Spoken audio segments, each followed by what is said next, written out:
Hey yo, it's time to roar, get loud, let's ignite. Jeremy B in the house, we keeping it tight. Every weekday at 11, we ready to ride. Lions Talk Live, come and join the pride.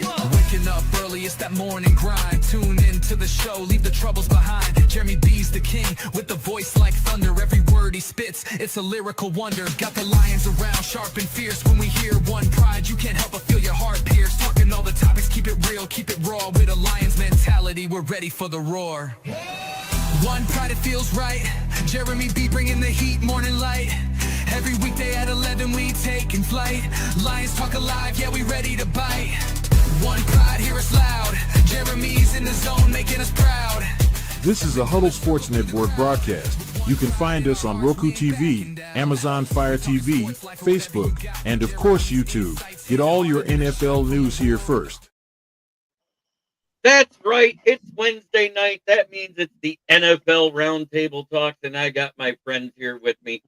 I got Ken the Bear Fan from Ken and Ken in the Morning.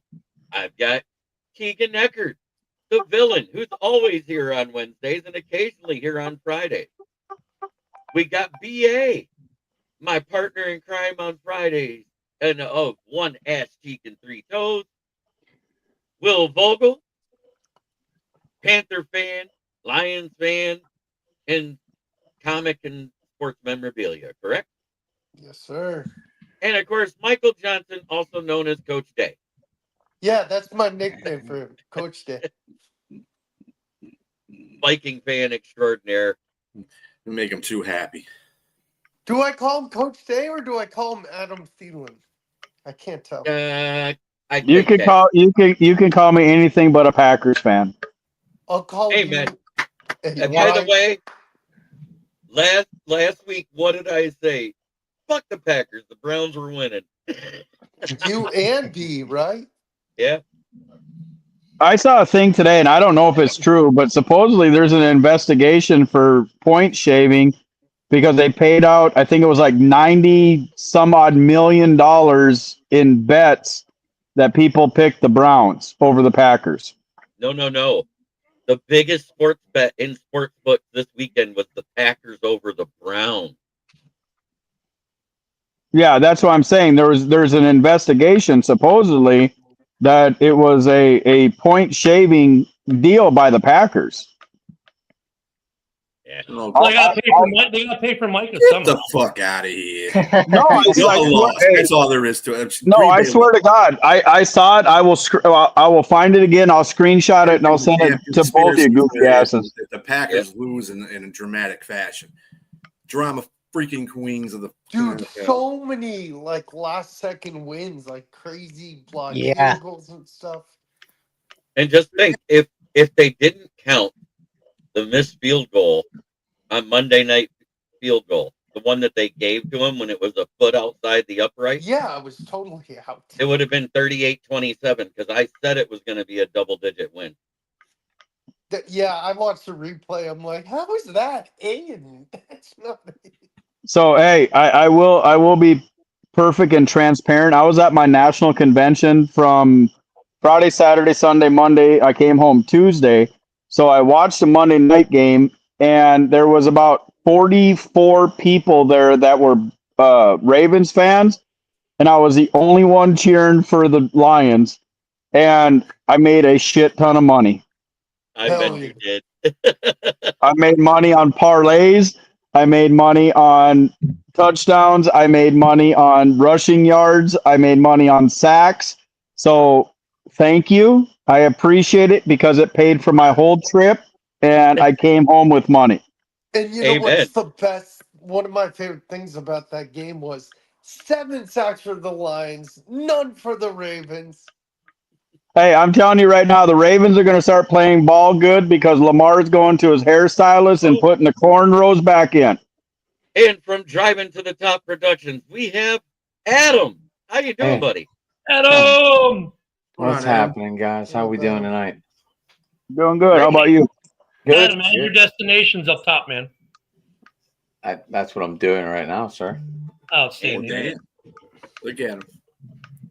Don't hurt him, Ken. Don't hurt him. Is that the game playing behind you?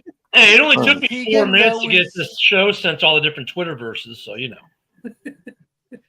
Sorry, I don't even know what I the said fuck the I'm- same damn thing about Lamar, laughing my ass off. He only plays good with his braids in. He I'm had his telling braids in. you. We knocked No, the he braids did out not. of him.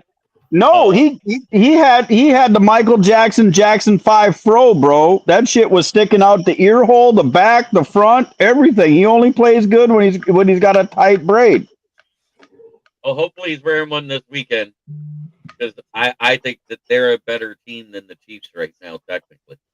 Yeah, but I still took the Chiefs because they're not playing good at all. And then King Henry on the sideline throwing a goddamn temper tantrum like he was a 2-year-old who got his see sucker that? taken away from him That was at funny as Kmart. hell. I saw But a he was- video with that. Boy, Just he was sit down, sit down. he was Well- flailing around and flopping his ass down like he just got his ass whooped at Target for stealing something.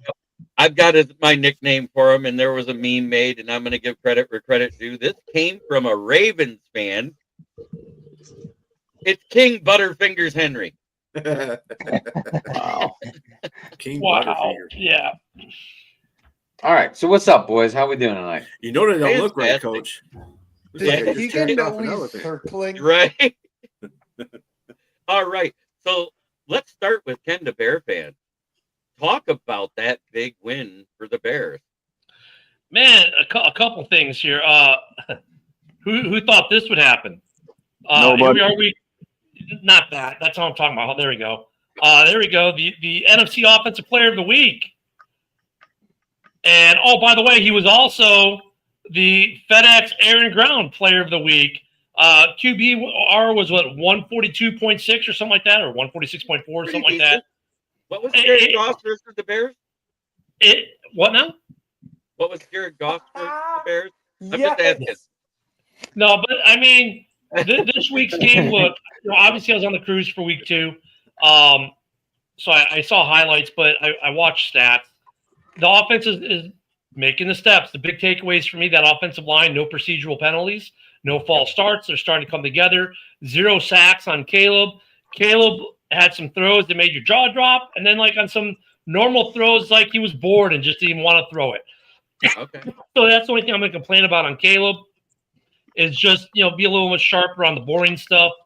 I love it. I love Jared Goff, but he is Yeah. the most unathletic person I've ever seen in my life. That run he had, dude, I was like, that is so awkward. He was so awkward. What did I say? What did I say the first time we saw Jared Goff run for a 7-yard? Wasn't it like down? a giraffe with something? I said it's a baby gazelle with a broken leg with a lion dragging him behind. That's what it looks like. Oh, Jeremy, I forgot. Jamie is with Haas tonight. They're talking about Oh the yeah, game. he this said week. he'll be a little late. He let me know. So, They started. Hey, Ken. yeah, I'll give credit where credit was good due. That was probably the best game that I ever seen Caleb play since he came into the league. well, But it's funny you should mention that because it was a career day for him. but he had a Dunze like 5 times, bro, and straight fucking either piss missiled it or underthrew him. Them numbers could have been a lot better. That's why I said, like, if it's mundane, like a normal throw, it's almost like he's too bored to do it. That's my only complaint on Caleb right now. He just got to clean that kind of stuff up. Like, yeah, dude, you got to even make the boring throws, okay? Not just the super throws. No, but what it tells us is that he doesn't have any touch. Okay. Yeah.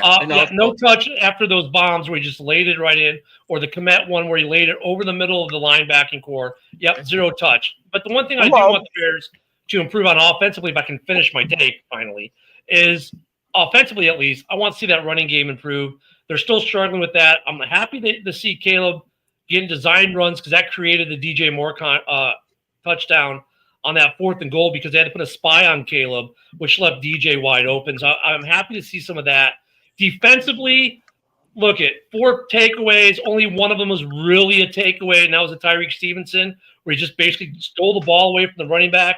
The rest were just Dallas making bad mistakes. The defense, right now, for me, is a problem. We're not doing well on the run. The secondary played better. They're starting to solidify with all the injuries, but they got to start getting Allen's playbook more. It's still too plain Jane. Allen himself has said that he hasn't gotten into the playbook too much because of the uncertainty in the secondary. So I like to see that get better. So that's kind of where I'm at with the Bears after this. But look, we could, we'll talk about the Raiders game later. But the Bears win this week. We'll go into the bye 2-2, and I'll be a happy camper. Look, Kitty cat. I can't believe it. We got a meow kitty cat. Oh, you're right, meow. Good How you turn. doing after losing to the Browns? Meow.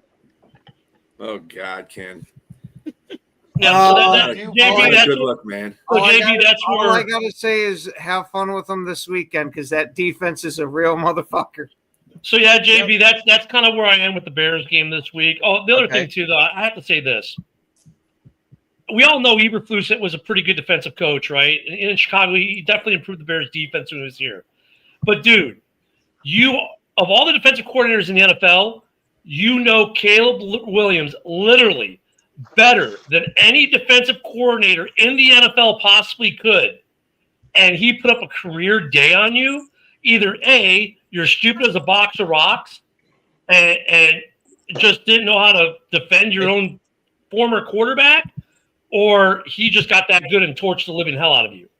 Or B, the Cowboys are just that shitty on defense. No, they played nothing but zone against Caleb the whole game. There was no man. Okay, let's get Keegan. How did you feel about watching that Bears the Dallas game? Did you watch it? Yeah, I'm going to say two things. Everyone hates the Cowboys. Amen. And another, I feel like Caleb couldn't do this with Eberflus. And guess who got the best out of Caleb? This is all Ben Johnson. It just proves that Ben Johnson is a great head coach for Caleb. Okay. And Keegan, not to do that. Sorry, Jeremy. Right there supports Keegan more than anything. But I'm going to toot another coordinator's horn later, and it's gonna make you cringe a little, Ken. BA, what did you think of that game? Well, besides the fact that it's two teams I totally dislike, so I didn't care if they tied, to tell you the truth. But I figured Chicago was going to win that game. Dallas has been playing like crap anyway. But one good thing about Chicago winning that game? It made everybody shut up talking about, Detroit played Chicago. They ain't got no defense. There you go. That helps. It's kind of like college football. Yep. It was a good game for Chicago. It was a get-right game. It was a get-right game. I do agree with that. Will, what was your take on it? I agree with Keegan. What Keegan said about Ben Johnson. Okay. Mike? I think it was a well-played game, by Chicago. I can't disagree with Ken. Caleb had a very good game.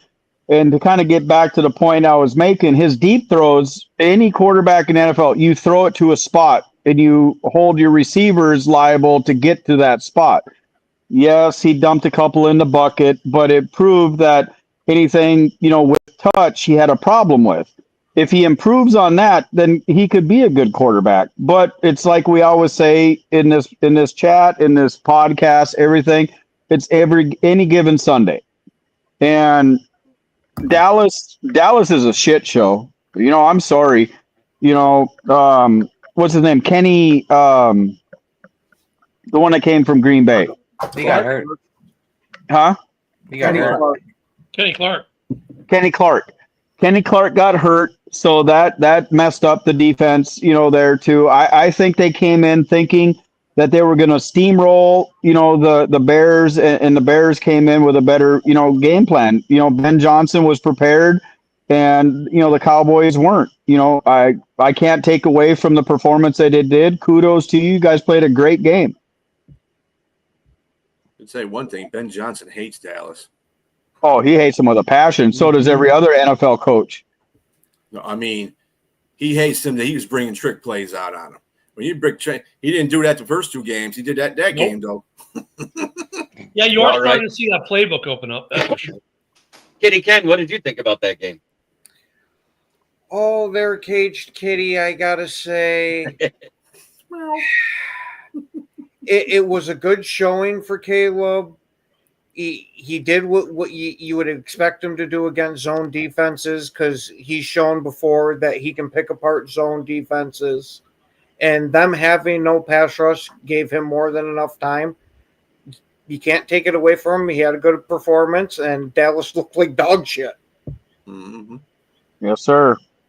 Adam? I kind of like watching Caleb Williams was playing like Archie Manning was against Sam Houston. That's pretty good comparison, though, if you think about it. Just padding them My numbers. take was, it's Dallas, and imagine having an elite defensive end / linebacker on your team that can pass rush. Oh, wait, you traded him away. In the conference, no less. You're idiot. There. I said it. I think Raise your Laughing because he knows raise I'm your right. hand if you all agree with JB on that last comment. I got two hands up. Now we're gonna say there's one person that's fighting it. That Green Bay's hate is real, isn't it? No, that's not Green Bay hate. I mean, look Yes, at it is. Dallas has a Stop young it. guy. They have a young guy who's on a rookie deal that they think can replace Micah. And you saw a little bit of him on the game Sunday, and I can maybe understand that. But like, look at it's not like Micah was all that in the world. I mean, what's the first thing Cleveland did on him this weekend? They ran right at him for 8 yards. I mean, the book on Micah has always been the book on Micah. Yes, he makes Green Bay better, but I don't know if Dallas is really any better really with him on that team, though, because they have so many other issues. I disagree. If they'd have had a pass rush, if they'd have had anybody that could pass rush on that team, Caleb wouldn't have had that good of a game. I mean, look, there's also this. The Bears' offensive line has gotten much better. So, but Micah is a big body. I agree with I mean, yes, Right. Micah makes their defense better, but I mean, when I say better, I mean, I don't think they're winning like 3 or 4 more games because they have Micah and Dallas. And they have a guy that they're willing to take a little hit on. They have a guy. Their dad has entered the chat. It's time. Yeah. They have a young guy that they're willing to take a hit on for this year. They think next year he'll be good. So I mean, I get where Dallas was at. That's why I'm like this. Ken, it goes that Ken, then Kitty Ken, then you. So, but Ken, comparing Micah Parsons to a guy on a rookie contract, you might as well shit in one hand, wish in the other, and slap them together and see what gets on you. That's what I'm saying. I'm That's saying the dumbest shit I've ever heard. But no, because for Dallas, they're like, look, it's like when the Bears got rid of Roquan and brought an undrafted free agent rookie in, and he held the fort down as well as Roquan did. So I mean, they're taking the gamble. They're willing to take the gamble this year on the young kid. Why do you feel sorry for Dallas? I don't feel sorry for Dallas at all. What I'm saying that for me, it's like this because Dallas had a way forward that they're taking a gamble on, and whether it's right or wrong, for this year they're going to be looking bad because Micah's going to do Micah things in Green Bay. But next year that kid may blossom. He may blossom this year. I can understand why they did it financially, roster-wise, all that. So there was some need there. Plus, don't forget, they're getting some some first-round draft picks out of it. So I understand why they did what they did. I don't think they win an extra 4 games if they don't trade Micah because they've got so many other issues to contend with in Dallas. Yeah, but the Micah Parsons trade is not like the Julius Peppers trade. Oh, don't remind me. Ugh. It's not even like the Khalil Mack trade. But with the Jaleel Peppers, it was an automatic plug and play, and he made that defense better. Right. I don't think that Micah Parsons made Green Bay's defense better. By no means. Yes, they improved a little bit, but it's not the superstar trade that they were looking for. Everybody's saying, "Oh, this is like Reggie White when he came over. This is like Jaleel Peppers when he came over." It's not. It's really not. No, I kind of agree with you, Michael. That's why I did this because Dallas is taking a calculated risk on it, and Green Bay, while they're better, I don't think it was light years better. And for the Cowboys, yeah, they're not as good as they may be with Micah, but not light years worse. No. Right, they didn't have a winning record last year. No. with Micah Parsons. Exactly. They haven't won any playoff games with Micah Parsons. Exactly. But on top of that, though, what it does help Green Bay, though, guess what? How many sacks Rashad Gary has? There you Oh, go. yeah, he's looking I was better. about to Yeah. bring up. He's That leading helps the him up. league in sacks. That helps their defense in that way. Yeah. Yes. Yep. Massively. Micah might be Speaking of letting which, down shit, but guys- Rashad Gary is doing it. Go ahead, Do you Jamie. guys know? Do you guys know who's tied atop for sacks in the league right now? And no, it's not anybody in the North. I was gonna say the last I saw was Gary with 4.5. Yeah. No. so that. I'm talking about team sacks. Team sacks. Team sacks. Oh. Well, that's a Lions. Chicago. You know, that's an open-ended No. question. No, it's No, not it's the not Lions. anybody in the NFC North. Cleveland? Oh, it's not? No, it's not Cleveland either. San Diego? No, not No. Chargers. It's a team that's actually is not the greatest team, but they got a No, lot it- of Atlanta. I'll tell you who it is. It's the LA Rams and the Denver Broncos. Huh. Okay. All right. In third place with 11 sacks as a team right now, it's the Detroit motherfucking Lions. What's that No, team name again, Commodore. JB? The Detroit motherfucking Lions. Oh, well, they added to the name. Okay. And welcome to the stage, Mr. Jamie Malloy. Let me get the chat out of his way. Jamie. Hey guys, Hey. sorry I joined a little bit later. I was Hey, You're good, I man. was We know. doing another podcast. I was on with On the our go. buddy, our UFL buddy Marcus, Yep. right? Yeah, we know. He Big he Hoss did with the a, he sauce. did a show. He titled it called a Mafia versus a Nation. You know, Saints Nation versus the Bills. And I told him that I'm actually going to that game this week. It's going to be my Nice. last That'll be family fun. game at Highmark Stadium, at the current Highmark Stadium for me. What's That's up, cool. my guy? Oh, Jamie Malloy? Hey, speaking of being at games, JB, I will not be on the podcast the week of December 4th. Or no, October 4th. Okay. I will be in the great state of Ohio at the Shoe watching the game. Oh, Oh, that's unfortunate. I- Oh, watching a loss. We're playing Like fucking the ball. Minnesota. We're playing the Minnesota Gophers, bro. That's a guaranteed win.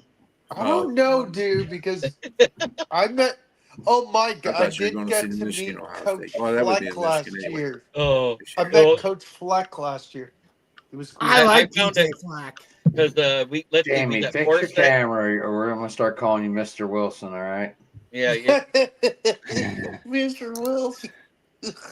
It's okay, Jamie. Anyways, You're doing great. Week 2 versus Caleb, because we had no sacks on the week 1, and I admit it, but I also said, don't overreact to this game. I said that immediately.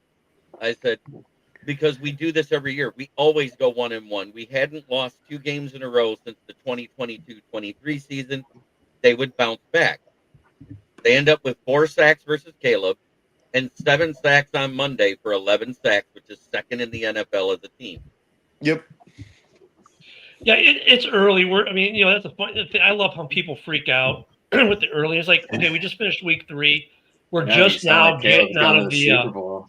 yeah, we're just now getting out of that preseason cobwebby feel of these games, and like for Bears fans, like, oh my God, we're 0-2. Okay, we win. I mean, we beat Dallas. We beat the Raiders. We go in the bye at 2-2. Okay, that's kind of where I had us, anyways. Did you guys hear? And teams are 2-1. Oh my God, we're going to the Super Bowl. You're 2-1. How far can you really be up or behind in your divisions, being 2-1 or 1-2? Can the Packer fan? I mean the Bears are going to go 1-17, so I mean it's all good. Yeah, so there we go. Dude, they go 1-17. That means they made one game in the playoffs. So are we still talking Dallas? It'd be 1-16, but anyway. I'm sorry. Yeah. Yep. Help him with the math. Like Charles Barkley said, that's terrible, Mom. Terrible. Just terrible. Well, I was giving them their last preseason one too. So are we still talking Dallas Spurs? No, we're going to move on to the next one, which is Falcons get blanked by the Panthers? Yes, I thought they were full of shit. I could talk about this game all day, baby. Oh, As a matter of fact, Will, it's your game. Bring it up. Our defense made Penix look foolish. We didn't sack him, but we intercepted him twice. I think one was a pick six by Chow Smith Wade, who is balling out as a rookie. And the other one was by Mike Jackson, which was nearly a pick six. Bryce played pretty well. Our running game played pretty well. Yeah. And then I read the next day that the Falcons fired a bunch of coordinators. Oh, man. I Well, he just love it. fired one. Yes, I it's can't believe only, they're sticking with fucking. yes, it's one game. Yes, I know it's one They're going game. to the Super Bowl, baby. It's not a season. It's not a season decider, but it is great to blame. Bears and Panthers in the NFC Championship game. One sec, Adam. One sec. Yeah. No, not happening. I'm a realist, and that's not happening. Anyway, I love the game. The team played well. Let me look at some stats real quick. I should have written this down. The best thing about Panther fans against this victory right here is because most Panther fans cannot stand Falcon fans. Oh no, Or we Falcon. hate them. They hate So it. I'm looking They at hate Caleb. Yeah, we hate him. Caleb's QBR, or I'm sorry, Dude, you're rookie. You're the wide receiver, One McMillan. sec. He's pretty damn. One- He's pretty damn he is. good One right sec. now. One sec, Adam. T-Mac. Guys, one T-Mac. second. As they call him. Penix had a Let him finish. QBR of 12.5. Horrible. We contained Bihan under 100 rushing yards. And also, Chuba played well. Tat played well. Yeah, like it was an all Hey, around. Penix had a better QBR than Russ. Can I finish, please, Mike? That ain't Um, saying much. That's why Russ is getting sit benched and Penix isn't. I can't I'm even sorry, talk. Will. I'm sorry. You're good, man. It's just I want to finish. So JB could go to the next person. It was an all-around great team game. I'm going to go around the opposite way. I'm going to start with you, BA. What did you think of it? I was kind of surprised because I did pick Atlanta to win that game, but Atlanta didn't show me nothing. Not Yeah, I think Morris gets fired. And you know, they were supposed to be competing with Tampa Bay for that division. I think Tampa Bay is going to run away with that division. We're going to run. Bye. See ya. Even with the loss of Mike Evans. Yeah. I saw something on TikTok and I thought it was hilarious. Panthers made Penix look like Tua. Yeah, we did. We did. Is that a lefty joke? Yes. Because I'm a lefty. Ken the Bear fan, what's your take on it? Oh, well, it goes back to what I was saying this morning on the morning show. The Atlanta Falcons should have never started Penix. They should have gone with their $27 million current backup to start that season. I mean, I'm happy for Will because now it makes that trade that we fleeced him on at least seem like, hey, we got something out of it. We just destroyed Atlanta with Bryce Young. Yay! But really, Atlanta is just shooting itself in the foot over and over and over again. I mean, Penix shouldn't be the starter. Point blank, it should be Cousins. But now they're in a situation where they're stuck with Penix because if they bench Penix, they've just ruined him and thrown that number 10 overall pick away forever. So now they're stuck like Chuck. And unless Penix gets hurt, they're just going to pay Kurt $27 million to sit on the bench. But hey, nice to see the Panthers get one finally. They deserve it with all the pain and suffering they've gone through since we fleeced them on that trade. It hasn't been easy the last 2 years. So happy they finally got a win. We're better than you think. Mike Johnson, what did you think of that game? Hey, I'm just happy that Will actually got 3 minutes of a highlight to talk about a great win for the first time in 2 years that I've been on this podcast with you. Minnesota, they wore the Falcons down for you guys the week before. So I'm glad that we could help, even though his misery loves company. I got nothing positive to say about him. Sun shines on a dog's ass every once in a while, and that's all that win was. Hey, Will, can I ask you Dog's something? ass or sunshine? Yeah, go ahead, Jamie. You obviously there's two questions there. What do you obviously feel about what do you obviously feel about your defense stopping Penix and what you call it, Bijan Robinson? But what are you thinking about doing it running probably one of the hardest schemes to run in the NFL, a 3-4 defense, because the Panthers run a 3-4 and most people run a 4-3. Now, a 3-4 is really hard to run because you got to have the personnel for it. Yeah, I'll touch on that real quick, and then I'll let the others add their thoughts. I thought we contained Penix well. I would have loved to sack him a few times. Like, getting those interceptions demoralized him. My God, Demoralized it him. happened. Because you just saw him on the sideline look angry. But I would have loved to sack him because we didn't get a sack that game. That sucks.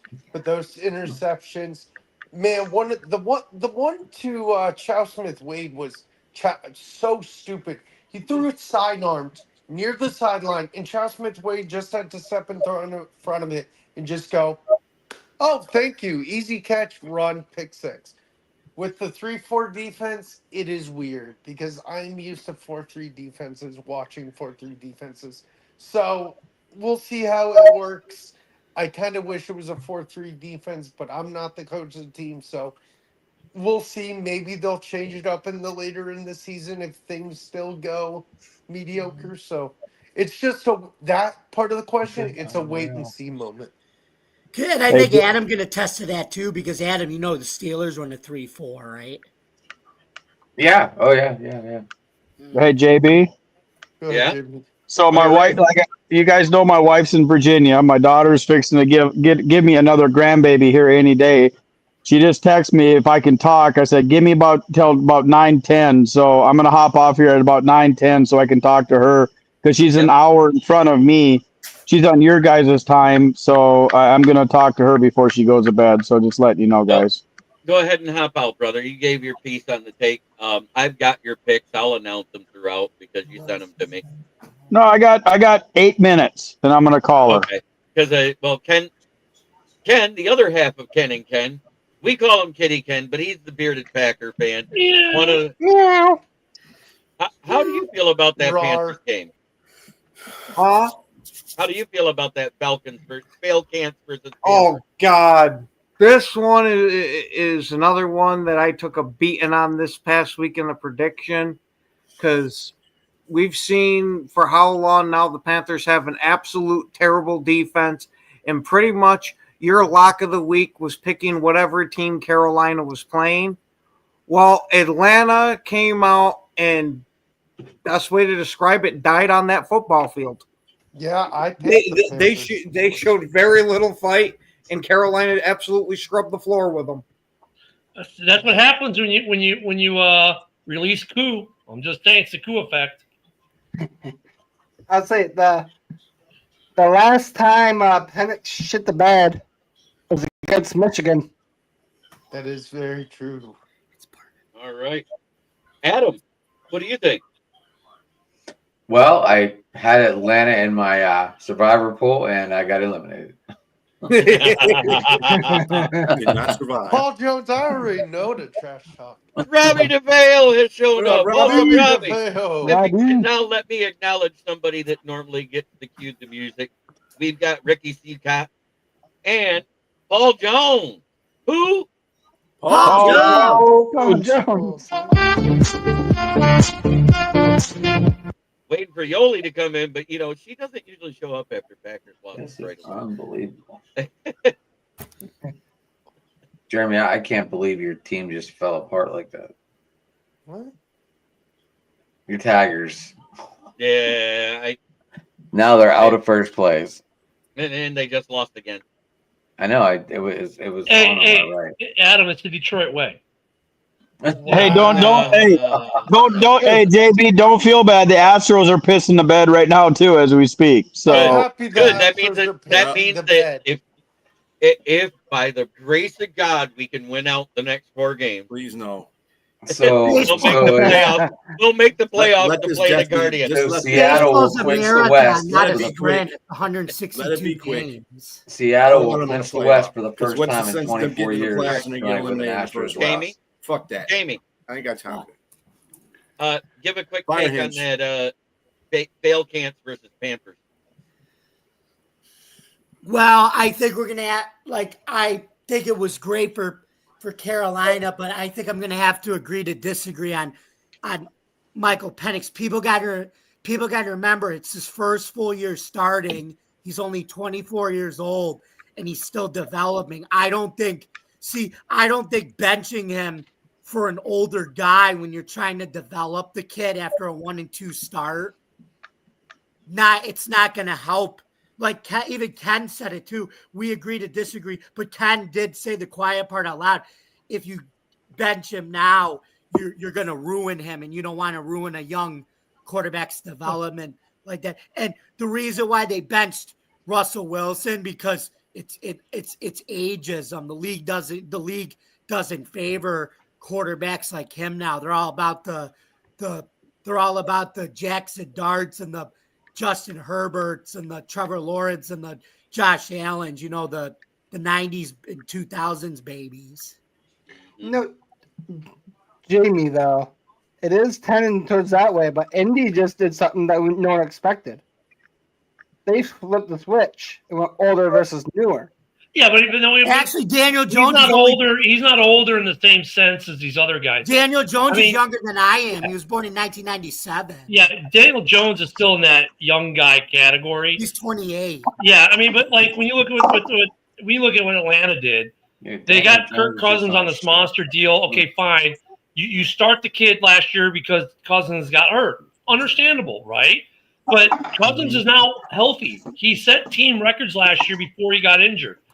But you're going to go with Penix, who's, by the way, numbers during those 3 games last year were not phenomenal. Yeah, he had a flashy throw. He had like a flashy throw here, a flashy throw there. And that guy went, oh, my God, we got to sign him. Kirk Cousins is the better quarterback of the two. You're paying the guy $27 million. He should have been the starter. But now you really are fucked. You can't bench the kid now because if you do, you say you might as well just cut him if you bench him at this point because you ruin him. They're going to trade Kirk Cousins before the trade deadline.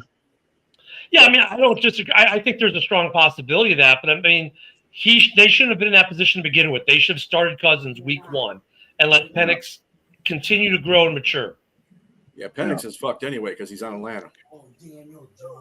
What's up, buddy? Atlanta don't. I mean, who was the last good quarterback they had? Ryan? Michael Vick. Michael Vick. That was like 200 years ago. No, Matty Ice got him to a Super Bowl. Matty Ice was pretty good. I don't care. You said what was the last good quarterback that Atlanta ever had, and that was Michael Vick. Hands down, all around better quarterback. Michael Vick, because my ass actually took him to a Super Bowl. That don't matter, bro. You hired shit. All around numbers, Michael Vick was a better quarterback in Atlanta. Talk like that to you? Michael Vick. He ain't done shit. Penix is a Michael Vick when he had to be doing shit. I like Michael Vick too. I think Michael Vick is a dynamic quarterback, but he ain't better than Matty Ice for the Falcons. He took him to the whoever. I want to address this right now, Josh. If you'd have been on this show the whole time, I said as soon as they announced him the starter, I said behind a competent O-line like they have in Indianapolis, don't be surprised if he starts out great. Yeah. Josh is usually chiming in on my show, so. Yeah, I know, but we didn't really address that week. But I did on the next night because like it was the next morning, that Wednesday when it was announced he was the starter, and I was 100% all in. I was like, watch, Danny Dimes will actually be a good quarterback. I mean, and we saw flashes. And JB, really, when you think about it, we saw flashes of his capability to be a good quarterback with the Giants at first. And then the Giants, well, they just do giant things that have sucked and no offensive line, no weapons, whatever. Just like Sam Darnold, you leave New York, you go somewhere else, you're good all of a sudden. I mean, even Darnold's playing good in Seattle right now. Ken, we talked about it last night. The media. Yeah. The media has a big. The media. Well, then there's that media, playing in New York, Chicago, LA, some of these major markets. The media adds so much more pressure to you than they do in, say, Indianapolis or Carolina or Green Bay or some of these smaller media markets. And I think there's a component to that as well. But plus he's grown. That's the other thing. You got to give these quarterbacks time to grow as quarterbacks in the league. And it takes some guys 3 or 4 years to fully mature and get to that level where they're good NFL quarterbacks. But we want everyone to be good year one, game one, like they're Tom Brady after 10 years. That's not reality. And that's what fans want. All right, JB, I'm going to hop off here. I'm going to call my wife. Just want to let you know that the Isaiah Rodgers trade for Minnesota is starting to look better and better every week. We finally got a good quarterback. There you go. That dude was balling. I want to say that there was 2 players that had the highest NFL marks for their position by PFF. Number 1, it was Isaiah Rodgers in coverage. That's a PFF record, actually, set. PFF record. And guess who else set a PFF record for a part of his position? Penei Sewell for run blocking. Yep. Minnesota played probably one of the best games I've watched him play in 2 years. It was an all-around good game against the Bengals. It was the Bengals without Joe Good Burrow. night, Mike.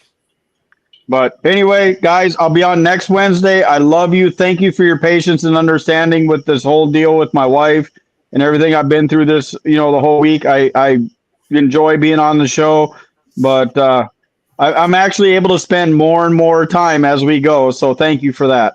Yeah, no problem. It's good to have you here. Yeah, man. All right, guys, have a good night. Love y'all. Appreciate you. Love you too, man. Bye. Love you too, brother. Prayers up.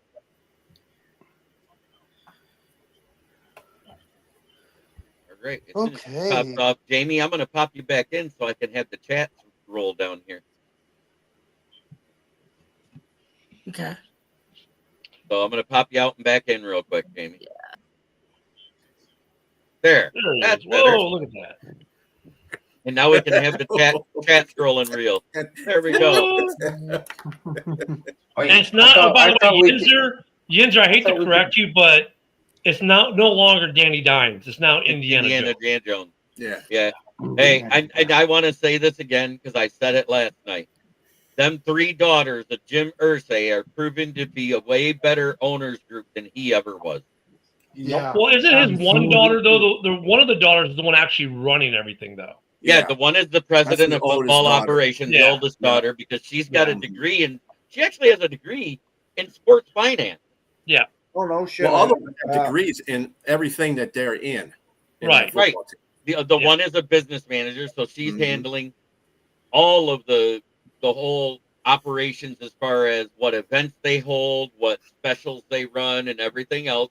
And the other one's a promotions manager. Yeah. So she's handling all the advertising and all that stuff. But the main one is also the one that's helping the GMs with the contracts and everything else.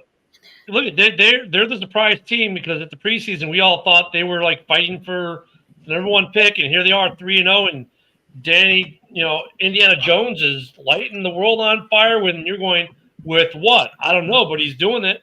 Michael Pittman revival. Yeah, I mean, they got something in that water in Indianapolis right now. Maybe they've been going to Ball State and getting that special beer that David Letterman's making or something. I don't know.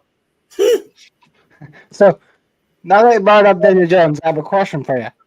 Is Daniel Jones the short-term plan for Indy right now? No, I think he's the longer term. I think he becomes the longer term. I think. Look, Richardson was a mistake. How long was this contract? Just this year. He'll get. Could this be helping? Could this actually be helping Richardson though? Because he's finally. No, I think it could be. He's finally sitting back watching what Daniel Jones does instead of you can't. They played him too early. I think he needed to have a year where he could sit back and watch. He's done that for 2 years already. He's done it for 2 years. They're talking about putting him on the trade block in Indianapolis right Yeah. Dude, Mhm. you drafted. You should. They should have never drafted this guy in the first round. This is year 3, and guess what? Again, he's injured. He's we spent go. more time injured than he has on the practice field, let Love alone it, Paul playing Jones. games. I love it, Paul Jones. Daniel Jones went from romancing the bone That's to the bone. Indiana Indiana Jones. Jones. I mean, Richardson is the worst the worst quarterback taken in the first round the last 5 years. They got fleeced taking him, and this is now because of the way Jones is playing. He's gone. Oh yeah, for sure. Like I don't think Richardson is teachable. He's I don't already think he's a good messed up. backup. Yeah, No, if they he's can't not. if they can't trade him to a quarterback needy backup as a backup to some team, at the trade deadline, I don't know if they even want to make him a backup in Indy. I think they just cut him at the end of the year. He's Yeah, going that's to what you're gonna do. They're not send trading. him Nobody to wants him. Who the Canada. hell's gonna trade for him? Yep, him to that's Canada. exactly what I'm thinking. Send him I mean, to he I was looks saying, terrible. Who's gonna I trade was for gonna him? say, what team is dumb enough to trade for him? a Canadian Football League team. I mean, then again, I know there's some NFL teams that are pretty fucking stupid, but I mean, still. Cough, cough, Cleveland. I mean, you're trading. If you trade for the guy, you're trading for a guy to sit on your IR. That's what you're trading for. That's all he does is sit on the IR. He makes. I always go. He's another Mark Pryor. He's making money to not play. Like Mark Pryor did the last 10 years of his MLB career. He made money. It's $1 million a year to rehab his shoulder. Well, now you got a guy who's drafted in the first round, making first round money, to sit on the IR. Yes, Dallas would. Yeah. Hey, that's who Dallas is trading for. He's going to trade for Anthony Richardson just like they traded for Do a Trey Trey He's going to Lance Cleveland. trade. Give him a 7th rounder for him. He's what going you to did, Trey Cleveland because Lance. Cleveland ain't got enough What are you talking quarterback. about? They could have gave a 7th rounder for Lance, and 49ers would have been happy to get rid of him, and they gave him a 3rd. They'll give a 3rd. Did they give a 3rd? I thought it was like a 5th or something. No, it was a 3rd. Was it? Well, because Russell Wilson got benched, the Steelers lost their compensation pick. Hey, you fucked us over last year by sitting down Field, so right back at you, bud. Listen, I would have kept Fields in there, to be honest. I know you would have. 4-2, and they take him out. Yeah. Get that fuck out Are of here. we at the Because they got to awesome stick with part their of the guy. Now we are on the They gotta next stick game. with their guy. guys? We are up to the next game, and we're going to talk about it right now. The Packers. What the fuck, Ken? Me Wait, too. no, I'm sorry. Wow. That's That was Ken. more- Come it up should have here, been the more- Packer fan. It should have been more of this. Meow. They're It too should have busy been more like- talking about hairballs. Spending way too On a much time hairball. with your cats, son. Oh, wow. A Pittsburgh fan saying we need a Robbie, QB. Robbie, now you're just being Robbie, fun. what the hell? You're just I was going to take a quarterback, but I got high. Drafted Richardson. Hey, wait. I want to defend this right now. In the last 17 games played between the two of them, guess who has the better record? Richardson. Richardson? Richardson at 8-9. Oh. Stroud is 6-11 in their last you talking about 17 Stroud and games Richardson. played. Wow. I just saw that on you. Again, on, this is a testament why quarterback winning and loss records don't make a difference because their team is the one that does it. So, guys, So what, Yeah, people I need to stop with that bullshit and a quarterback is this and this and he wins. No, bullshit. Your team wins. you bullshit. Respect your my gangster. I'm sorry. We preempted Ken. That's we disrespectful just to say that. So, We preempted Ken there. Ken, what is your take on that game versus Cleveland? That offensive line played absolutely terrible. Yes, I know we had 2 injuries and guys go down after 1 snap. I don't give a shit. You're a backup. You're getting paid for a reason. Go out there and at least get in the guy's way. You weren't even getting in their way some of the time. You were just kind of watching them go by. Well, all right. That sounds familiar. When did I hear somebody talk about their offensive line like that? Oh, yeah, week 1. Wait, don't they grow them in Green Bay in Ken's backyard? Oh yeah, but we found out some underseasoned crops of linemen do not do well against a Miles Garrett. Not many do. Good. Not many do. Or what Ken, two Kens. What about your underseason crops? They don't even do well when Matt LaFleur calls plays when Miles Garrett isn't even in there. Remember you said that yesterday, Ken? That LaFleur had plays. LaFleur had it on his call sheet. He had a list of plays for when Miles Garrett wasn't in. And even when Garrett was off the field, it didn't matter. Cleveland still got him. I mean, it didn't matter if Garrett was in or out. Whatever, LaFleur just had no answer. Graham stopping the run. Yeah, he had no answer for the Cleveland defense, which is rare. Couldn't block shit. Couldn't run block for shit. I mean, I'll say this in Ken's when you defense. have something like that happen, there ain't no way in hell you're going to win that game. I don't care who the hell is your coach. Look, I'll defend my morning co-host here a little bit and say this. This is the first time I've really seen Matt LaFleur not have an answer to put his team in a position to at least look good in a game, because he had no answers at all for any part of the Cleveland defense. He had zero answers. None. Well, I beg to differ on this whole thing. Okay, first of all, y'all had a 10-0 lead all the way into the fourth quarter. So obviously you were doing enough to win the game. Just simply put it this way. 4 minutes left in the game, Green Bay choked it up. They did. Because that interception was a bad throw by Jordan. And that blocked field goal was bad. That blocked field goal was absolutely terrible. But that Jordan Love one was that defense was playing man coverage the entire game. And then they had switched to a play that was you switch into the zone at the very last second. And they baited him perfectly into it. Yeah. Hey, JD. That's why you have to be a better quarterback. Why does B? Well, I was going to say most quarterbacks. But still, even with that being said, was that the interception that led to the field goal that won the game, or was that the interception to tie it? That was the interception they got a touchdown off of that. They ran it in, and then what they do, it was run right through Micah Parsons straight into the end zone. Mm-hmm. So, JB, why does... And a couple bad decisions by Micah Parsons, too, might I add. He got a couple bad penalties. Let Will ask his question, please. Yeah, it wasn't important, but I was going to say, why does B from an angle look like Dan Quinn? We said that before. So, I got one more thing. So, Kitty Ken, you trade for Micah. Does that mean you inherit the Dallas choke job? Oh, Keegan. I wouldn't talk after beating up on a couple of the worst defenses in the league, because right now the Ravens are ranked number 32. Are they really? Oh, my God. Yes, they are. They are not the Ravens that we are used to. No. Ray Lewis is Lamar rolling. Jackson, that's why I'm talking about the defense, not the offense, because Lamar is still Lamar. The Detroit Lions getting 7 sacks on him is a hell of an accomplishment. Only 2 other teams have done it. Yep. And you know what's funny? That's the first NFC team to beat the Ravens in prime time. They're 2-1 versus NFC teams in prime time. I mean, I'll say this about the Browns-Packers game. I mean, I said this before the season, don't sleep on the Browns. They have a hell of a defense. They showed it. It just goes to show if they had a better quarterback. Because Flacco, you can tell he knows what to do, but his body is betraying him in terms of getting the ball to where his mind wants to put it. And that's creating problems for Cleveland's offense.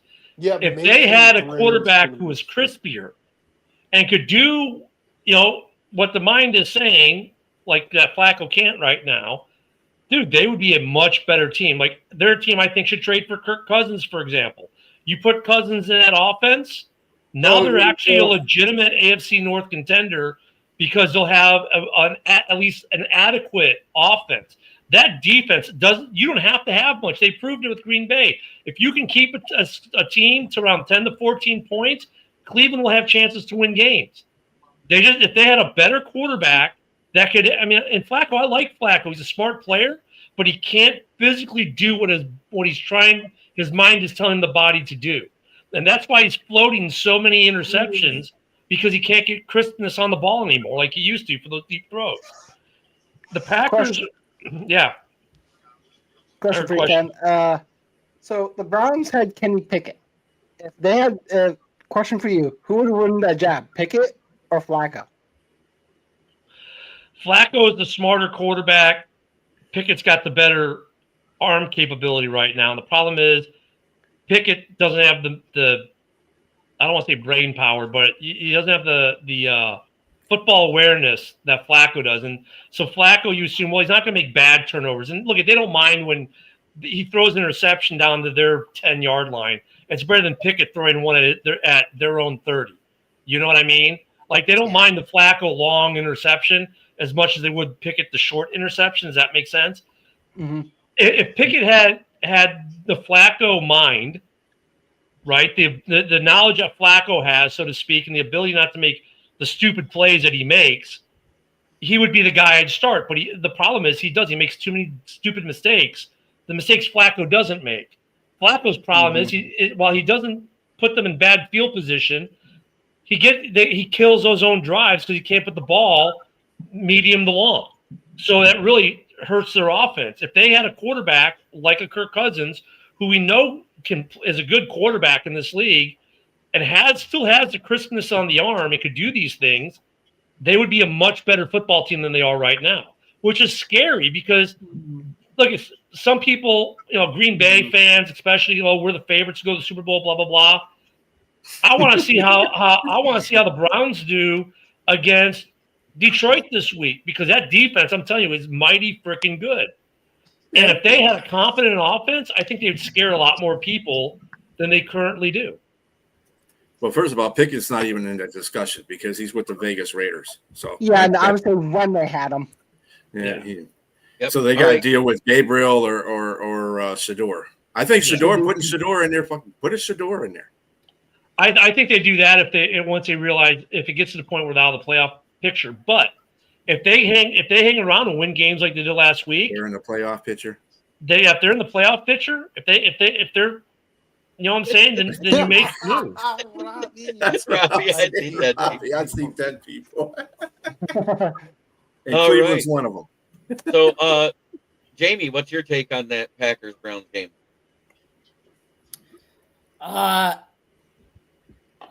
Here we go, Brownies. Here we go. Oh no, Pack. Oh no. Oh, that was bad. I predicted it. Unfortunately, you weren't here last week, Ken, but I predicted the Browns to win, and my only reason was fuck the Packers. I would have taken the Browns. I wouldn't expect any loss. I would have taken the Browns if I were here, because I had two of my buddies that were going to the game, and another guy I served with is a diehard fan, and also because fuck the Packers. But I mean, the Browns' defense is legit. They're a legit defense. Ken the Packer fan's not winning any of this, right? I said all last week. I said if they win, it would be because of that defense, because their offense is trash. That's why I picked them. That's why I picked them. I did clean it up and give a legit reason why, Ken. I wasn't too sure about Zach Tom either. Look at Cleveland also gave you the blueprint how to beat Green Bay's defense going forward, right?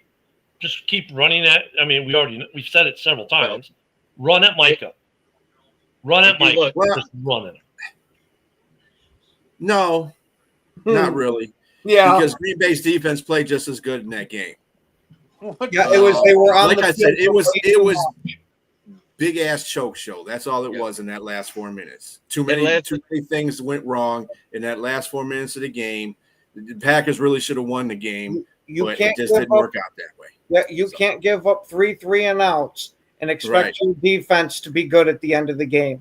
Exactly. When they're gassed, making mistakes and all that shit. I'll give some credit there. Fine, BA, fine. I'll give some credit. JB, what were you going to say? I mean, I'm trying to get the Adams take now, so we can keep moving. Okay, we got Go picks. ahead, Adam. Go ahead, Adam. Oh, we're talking about the Lucky Browns. That's what we're doing. Yeah. Knockdown. Right. I am not a Browns fan. I'll never be a Browns fan. I will be a Guardians fan though, because I grew up watching them. but I will never be a Browns fan. I can't do it.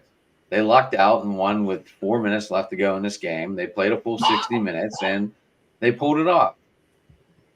Adam, you missed a perfect opportunity just now. You could have said Green Bay was like the Detroit Tigers. Oh man, they're not out of the play. The Tigers aren't out of the playoffs the Bears yet. are so professional at sucking, they don't even get to choke. yeah. Cubbies are in the playoffs, Ken. I don't know what you're talking about. I said Bears. Clean out your ears. Oh, I thought we were talking about the Pirates. Oh wait, they're eliminated before the season even begins most of the time. I'm gonna say that's about what the Bears are every year in the NFL. Look, all these shitty teams won this weekend, so congrats. At least you didn't trade Paul Skeens, but they even though they almost did, but you still kept them. They probably will trade him, knowing them, because they're like every team in Ohio. Damn. I didn't grow. I don't know. The Mad Ginzer. I grew up. I have a camp up in Ohio, so I grew up an Indians fan growing up. So I can't say that's respectable. I just asked yesterday when Marvel bought a baseball team, and what galaxy are they actually guarding at this time? Yeah, but they're named after the bridge where people got DUIs. That's even better. What we got, JB? All right, next up, it's the game where everybody but one person out of all the professionals picked the right team. Monday Night Football. The Lions traveled to Baltimore and bullied the fuck out of them. I mean, there's no better way to say it. And Keegan, I'm going to start with you since you're a Lions fan. Give your take on it first. Honestly, I don't know. Great game. Great Monday night game. The drama,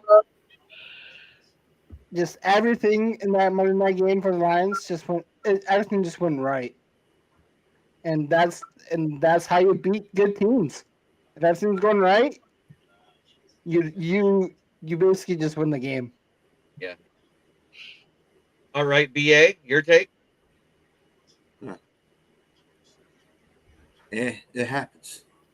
But no, I mean, let me tell you something. The offense was going to offense, okay? But the defense, I did not expect that from the defense on Lamar Jackson. Did not. Shepard had a good game plan, and those players were very disciplined, man. Because when you're out there playing defense against Lamar Jackson, that dude is there's a reason why he's one of the greatest quarterbacks in the NFL right now. Because he's mobile, he can throw on the run, he's you can evade, he can evade everybody. That defense didn't let him do none of that shit. And he had good throws. Coach of the Giants. Huh? What's that? Could be a head coaching candidate for the Giants if something happens to Dable or Shane. I really think I didn't mean to pop that up too soon, but it could be a possibility. Oh, you're talking about Shepard? Yeah, look at the Jets. They went with Aaron Glenn. So the Jets and the Giants could have a rivalry between Aaron Glenn and Calvin Shepard. Shepard's not leaving. I guarantee. I think Aaron Glenn was more of a coach. Yeah. Baltimore stinks. Sorry, Will. All right. I'm gonna jump on one more thing. Our defense did something that England could never do. What? QB spy. Yeah. Yeah. AG never did that. That's something the Jets will never do. Because No, AG did it 4 times. Out of all 4 seasons, he had a spy on 4 different plays. And I think I can name all 4 teams it was that he did it against. And the one he really didn't need to because they didn't have that good of an offensive line because Laramie Tunstall was hurt that game. And that was the Texans game when James Houston got so excited he got to sack the quarterback. He shit himself. Oh, yeah. I love it. Yeah, he definitely didn't do it against. He didn't definitely do it against the Ravens the first time they played. That's for sure. Yeah, and that's the other thing I wanted. My take on it. We had Ben Johnson without Frank Ragnow in that game and a backup center playing. And how many points did we score that year? 6. You also had Patrick Yeah. Queen in a much better Oh, that game, Baltimore yes. defense that year. That's not my point. They're supposed to be that same team they were last year. They have the exact same players on that team, plus a couple of rookies that are supposed to be better. Correct? Isn't that what was Yes. said? Supposed to be. Supposed Right. to be, but then you add in injuries and everything else. I mean, I get what you're saying, JB, But at the same time, Johnny Morton, with the same exact skill players and missing Frank Ragnow, allowed no sacks. The team allowed no sacks and scored 38 points. And everybody said, oh, the coordinators are going to make it be hard for you to do the same thing. We did the exact same things to them that we did to every other team when we bullied them. And actually, this is a game for Shepard, proving to be the better offensive coordinator than AG, or defensive coordinator than AG. So, like I said, people take that offensive. I mean, I guess it's because it's Detroit. And they just want to, have something to talk about, offensive and defensive coordinators. Oh, they're good. They're going to be shit when they go. Stick these up your ass. All right, motherfucker. Well, look, I mean, week one, people talking about but that. week one, it proved to be true with that. Then you had you're kind of a get right game against Chicago, and then this last week on Monday Night Football, it came together. And really, right now, I know last night on open mic, we said who's the top 5. I said Detroit's the best team in the league right now. Why? Because the coordinators the communication with the coordinators and the play calling has finally gotten back. And look, it didn't change the playbooks. I mean, sure, they made some minor tweaks, but 90% of the playbook was the same. Look, this is still Ben Johnson's plays, right? Now, Morton has added to it and maybe taken some of it out, but by and large, it's still the same playbook. They didn't have to relearn a whole new everything. It was just a matter of it was just a matter. It was actually the opposite. It's Morton's playbook. Ben Johnson improved it. Regardless, that doesn't change the point I'm making. It doesn't. Besides, we got the same players. So if you got the same players, they're going to run. Players. The playbook is basically the same. The only thing that changed is the guy calling it, and it took him week one. There was a disconnect. They still weren't there. The line, like with the Bears in week one, that new O line wasn't gelled yet. I wonder why they didn't play the preseason. Week 2, they get a little bit more right against Chicago. Right now, they're right. They got right.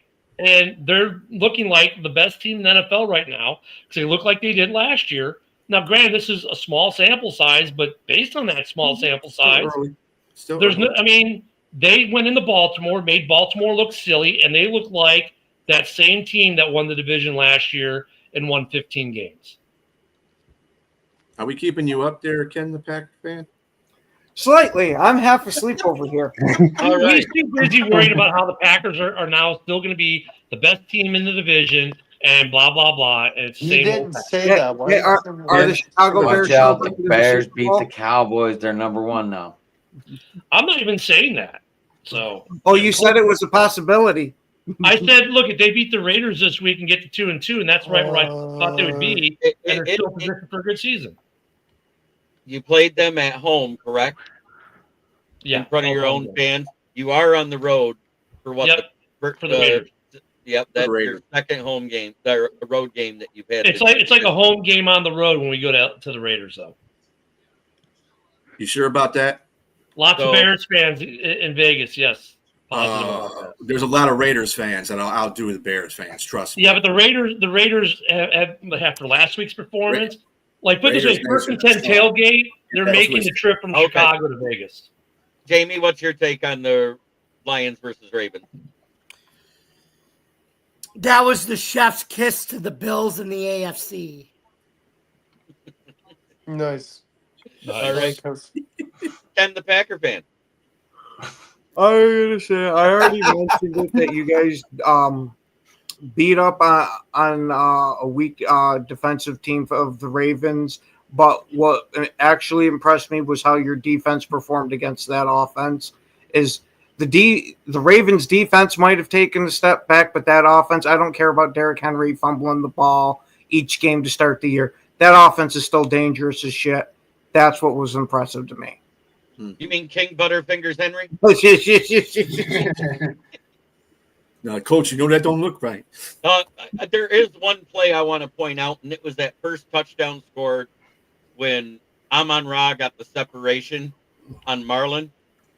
Listen to them talk and what Amon-Ra says to Marlon Humphrey as he's laying on the ground. Oh, I love this. Oh, that's not it. That's not the video. That was bad. That was CD Lamb's injury. Oops. There we go. Touchdown, Detroit. What a throw and catch. I run this shit, Right, he does. Woo, fine time.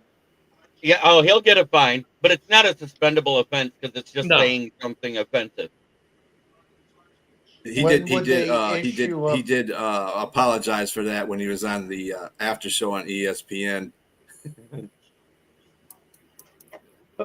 Yeah, he did apologize for it.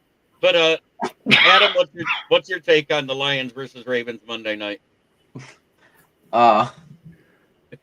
He loved it. I know he did. He's a Steelers fan. I got home from work and I was watching it, and I fucking fell asleep at the start of the fourth quarter, like I said last night. And I woke up and it was 12:30, and I was like, "What the fuck's going on? Who won?" I had no idea, so I had to go on my phone and like find out. But I fell asleep at the start of the fourth quarter.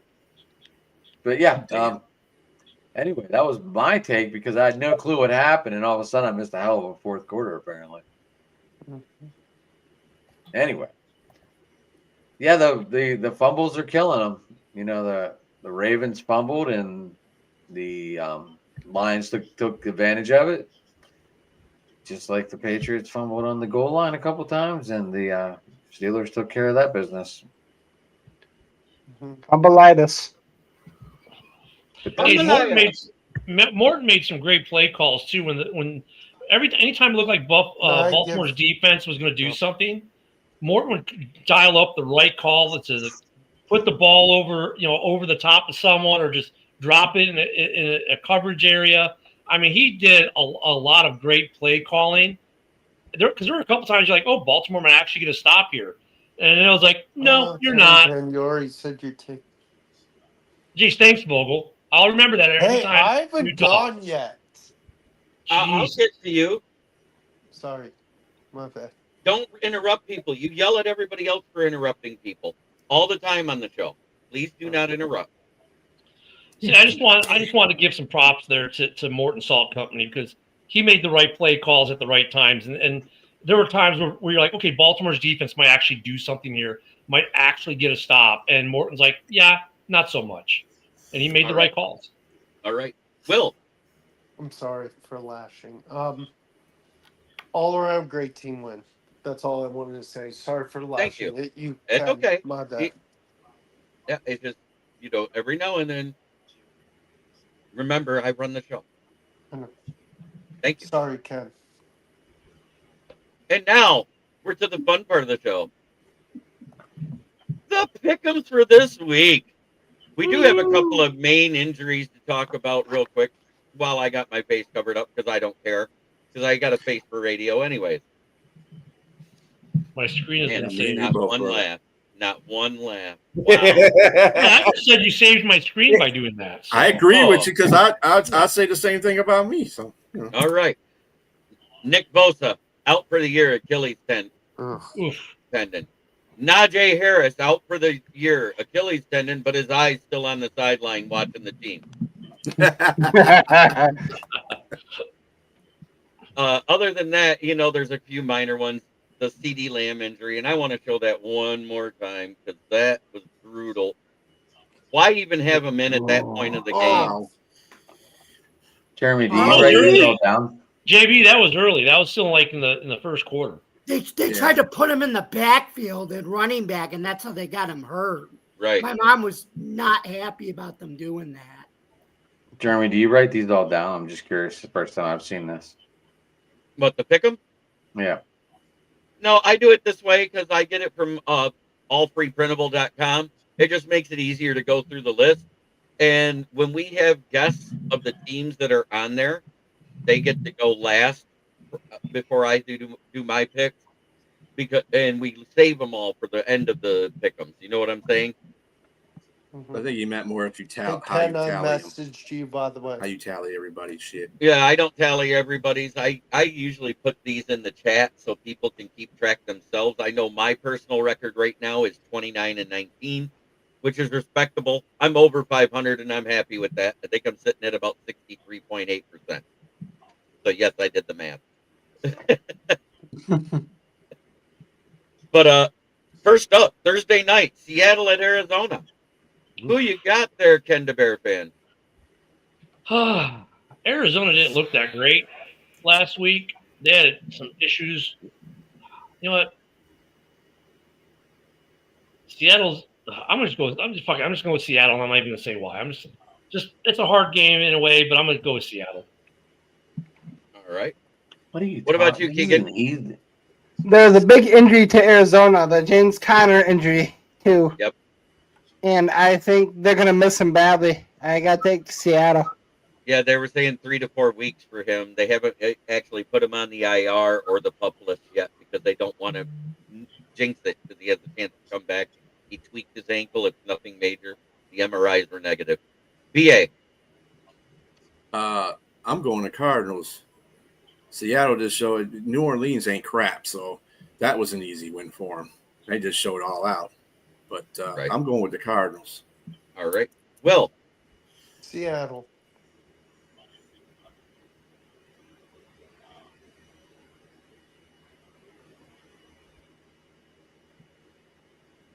All right. Jamie. Battle of two NFC West birds. You know what? I mean, I do like Seahawks. They are interesting species of birds, but Cardinals are red. Red's my favorite color, and so I do. Everybody else is picking the Seahawks. Not so fast, my friends. Give me the Cardinals and home upset over the Seahawks. Jonathan That's my favorite color. Thank you, Jamie. You know Seahawks aren't an actual bird, right, Jamie? I wonder how he picks his fantasy team. Knowing that. I felt like I was listening to a woman pick the NCAA championship. Yeah, it sounds like a girlfriend saying that. You know, Dude, I like them because they're red. This is Jamie Corso. I like Cardinals. All right. Ken, the Packer fan, also known as Kitty Ken. Yeah, Kitty, I think I gotta go. Man, it's hard picking against my fantasy quarterback, but give me Seattle. I'm gonna watch it. Josh Carissa's on. All right. Adam, who are you taking? How can you not take Seattle? See chicken. Easy. Just They're going to be play the other team. Yeah, well, the other team's not very good. I agree. JB. I agree. I think the Seahawks are going to win this game running away. I think they're going to do this because without James Conner, they don't have a good backup or running back. You don't like Trey Benson? He's all right. He ain't great.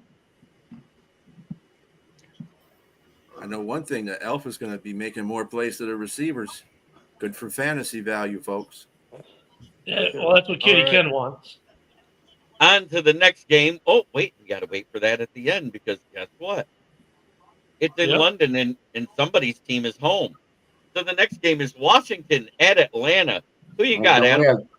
We have two of them people on here, don't we? What?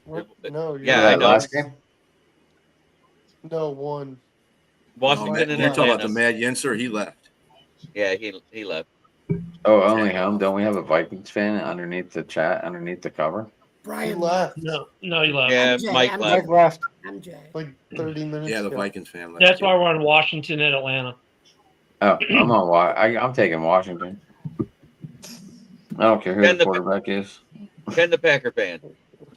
Yeah, there ain't no way in hell I'm picking Atlanta after what they just showed. Give me Washington. And again, I don't care who the quarterback is. You could take the guy selling hot dogs on the street corner. I wouldn't go that far. I wouldn't go that far. Jamie Malloy, are you taking the Dirty Birds or the Foreskins? Let's see.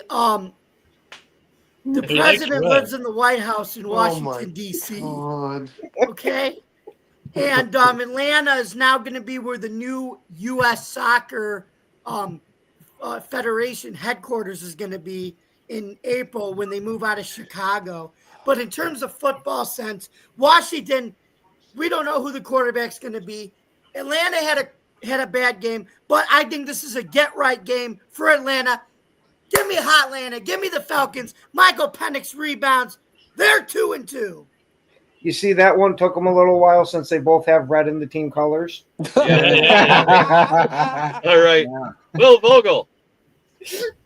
Jamie. It's not Atlanta after this past weekend. It's Cold Lanta. Cold Lanta still exists. Give me the Commanders. All right. BA. Give me the Redskins. All right. Keegan. Michael Penix is going to do his best JJ McCarthy impersonation. Hand the ball to Behan. I'm taking Atlanta. Ken the Bear fan. The overachievers versus the underachievers. HTTR. Does that mean you're going with the Commanders? Hail to the Redskins. Who the fuck are the Commanders? The Redskins. Yeah, right. Right, the Redskins. Thank you. All right. Since we got a Bills fan, we will skip to the next one. JB, you didn't make your pick. Oh, sorry. I picked the Foreskins. Okay. You know, they get clipped and left behind all the time. They got to win. But anyway. All right. Titans at Texans. Who you got, Ken the Bear fan? Oh, jeez. God, another one of those games. And- It's Houston. You know what? Tighten up. Give me the Titans. All right. Keegan. I think Houston. BA. I will double down on Keenan. Houston. All right. Will. Their different defense is a difference. Give me Houston. Jamie Malone. So my toilet bowl this week that I picked when I was on Marcus's show earlier. You have two teams. You have the Tennessee Titans, which are the old Houston franchise, versus the current Houston franchise, the Texans. Both have red in their colors. Not so fast on the red color scheme, Will. Anyway, He didn't go league for this himself. Second time he went league. is a toilet. This is a toilet bowl game, but I think it's going to be exciting because they're 0-3, but for different reasons. Tennessee is 0-3, but because Matt Ryan says when you're 0-3 now in this format, you can't make the playoffs. It's not really about turning your season around. It's just about Cam Ward continuing to develop this year. And Houston, come on, we have a problem. They should not be 0-3. Because Houston plays better at home than they do on the road usually, give me the Texans. Although Cam Ward will get his first NFL win at some point. Just not today. Give me Houston at home. Thank you, Jamie All right. Corso. Not so bad. Love you, Jamie. I love your energy. Ken the buddy. I Packer love fan. What do you think about that, Kitty Ken Meow? Oh, Cage Kitty, you got to give me the Titans for this. I don't trust Houston for shit from what they've put out so far this year. I can't pick them. Yeah, CJ Stroud is looking more beat than a hooker next to a Navy base on payday. But anyway, Adam. I'm going with Houston. I think they get a win this week. I think they bounce out of this finally. I took Houston as well. Next up, we got the After talking Philadelphia all that Eagles. shit. Yeah, I did talk a lot of shit, but it was fun doing it. Yeah, all I got to say is that Tennessee defense is legit. They are sitting 5th in the league in sacks right now, and that might not bode well for CJ Stroud. But yet they're 0-3. So think about that. Yeah, I know. Hey, I'm just saying it may not bode well for CJ Stroud. At the same time, we got Philadelphia traveling to Tampa Bay, who's possibly missing Mike Evans. He's not ruled out yet, but he's questionable. Oh, he's out. He is out. 4 to 6 weeks. Yeah. Yep. Damn it. Oh well. What do you mean? All right. What do you mean? They still got Ibuka, and they still got Cade Otton, and they still got an offensive line in Baker Mayfield. They still got Sterling Shepard. They got one guy coming back on the offensive line, which is Tristan Wirth, which will be fine. But Godecki is still out, and so is the guard for Tampa Bay that's starting. So you got they got a little relief coming. All right, Adam, who you taking? Oh man, I have Jalen Hurts as a quarterback this week too. Oh, you got to start with me, huh? Yeah. Yeah. Okay. Suck it up. I have like my whole team playing in this game. I just want to see a really high scoring game, and I really don't give a shit who wins. So say tie. You know, say tie. But I think Baker pulls this one out. All right. Ken, the Packer fan. Who you got? Give me Philadelphia in this one. You got Philadelphia. Jamie Lloyd. Green or red? You know, I think a lot of people at this point in the NFL circle and the podcasting circle know I'm a proponent of the tush push. I have will since day one, and I've always been. But I'm going to be like Dean Blandino this week. I'm not picking the Eagles. F the tush push this week. No disrespect to Jalen Hurts. Jalen Hurts is great, but give me Moxie Baker Moxie Mayfield and the Tampa Bay Bucks to win at home over the Eagles fly. Tampa Bay, let's go Bucks. Are you saying it's going to be like when the Eagles went to Tampa in the playoffs and they had a chance to knock them out, and Tampa came to Detroit? Will Vogel. Oh, Baker's one of my QBs in fantasy, but I'm going Philly. You're doing that out of NFC South 8. I respect it. All right, BA. I do like Baker. So, speaking of the tush push, guess who got injured doing it? No. Lane Johnson. Oh, Lane Philadelphia Johnson. Eagles. Yeah. And he will not be playing. Just for that, I'm going for the Buccos. Woo! All right, Keegan. Wait, who's not playing? Lane Johnson. Lane Johnson. Their right tackle. The one that everybody says is like. Does anyone notice how early they jump on that tush push? Did you ever watch the whole thing? Oh, yeah. Yeah, they they line up in lost the out a neutral lot. zone doing it. Keegan. So Schefter, I'm gonna come out with some news first. Schefter actually came out and said they're not supposed to be calling it the tush push anymore. They're supposed to be calling it tight. Calling it what? Tight. Tight? Okay. It's still the tush push. But anyway, It's who the you got? tush push. Adam Schefter's a think, beta male. Real men call it the tush push. Okay. But this, I have a feeling this is the game where the Madden curse comes into effect. For Saquon, I'm taking the Bucks. Adam Schefter's tight, okay? Whoa, what? I love it. Josh says both teams start outside, so it cancels out. Ken the Bear fan. Yeah, so Mike Evans might be out, but Godwin's in. Lose one, get one. So look at Baker will do Baker things. Yeah, sure. I mean, Philly's winning, but they're not winning. You know what I'm saying? They're struggling to win, but they're winning. Baker, 3 game winning drives. Baker does Baker things at home. Give me the Bucks. Let me add a caveat to that. You know that big, huge guy we're always talking about? Jalen Carter. That or Jordan. Anyways, the Tampa Bay Florida signed kid? him. Yeah, the Tampa Bay signed that 400-pound motherfucker. Oh, Watson. Yep. Oh, the one they cut earlier in the season. Yeah, Desmond Watson is back. So he can stop the tush push. You So they're you putting imagine the him and brick Vita wall. Vea in the middle? Oh, God. Oh boy. And Try then to get through that. and then the DT2 on the other side. That's a brick wall of man coming at the tush push. Ew. I took the Bucks as well. Since Will is here, we have to skip to the next one.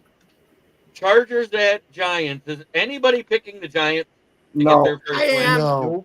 I am, Luke.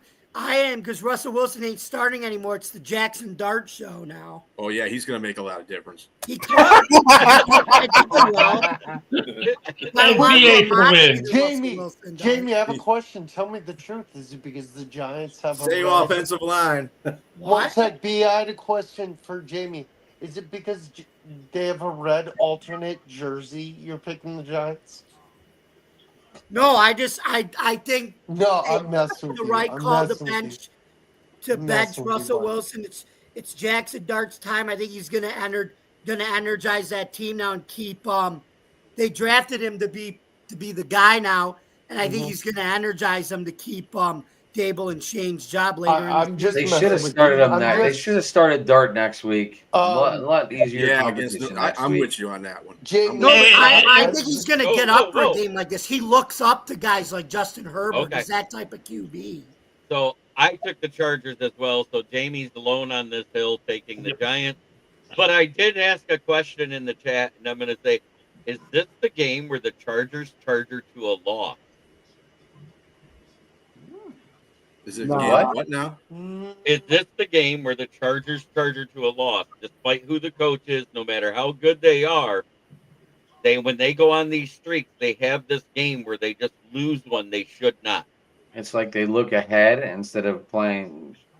To get their Well, opponent in instead front of of them, planning for right? their Yeah, opponent about this any week. NFL team No. any given Sunday. No, because I think those days are over with their current head coach. I do too. I just wanted to say that because we have seen the Chargers charger to a loss against a team they shouldn't.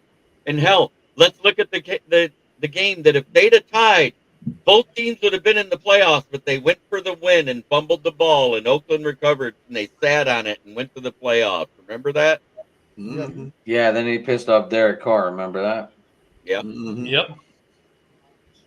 Just saying, I remember the Oakland Raiders making it because of that stupid fumble by Las Vegas.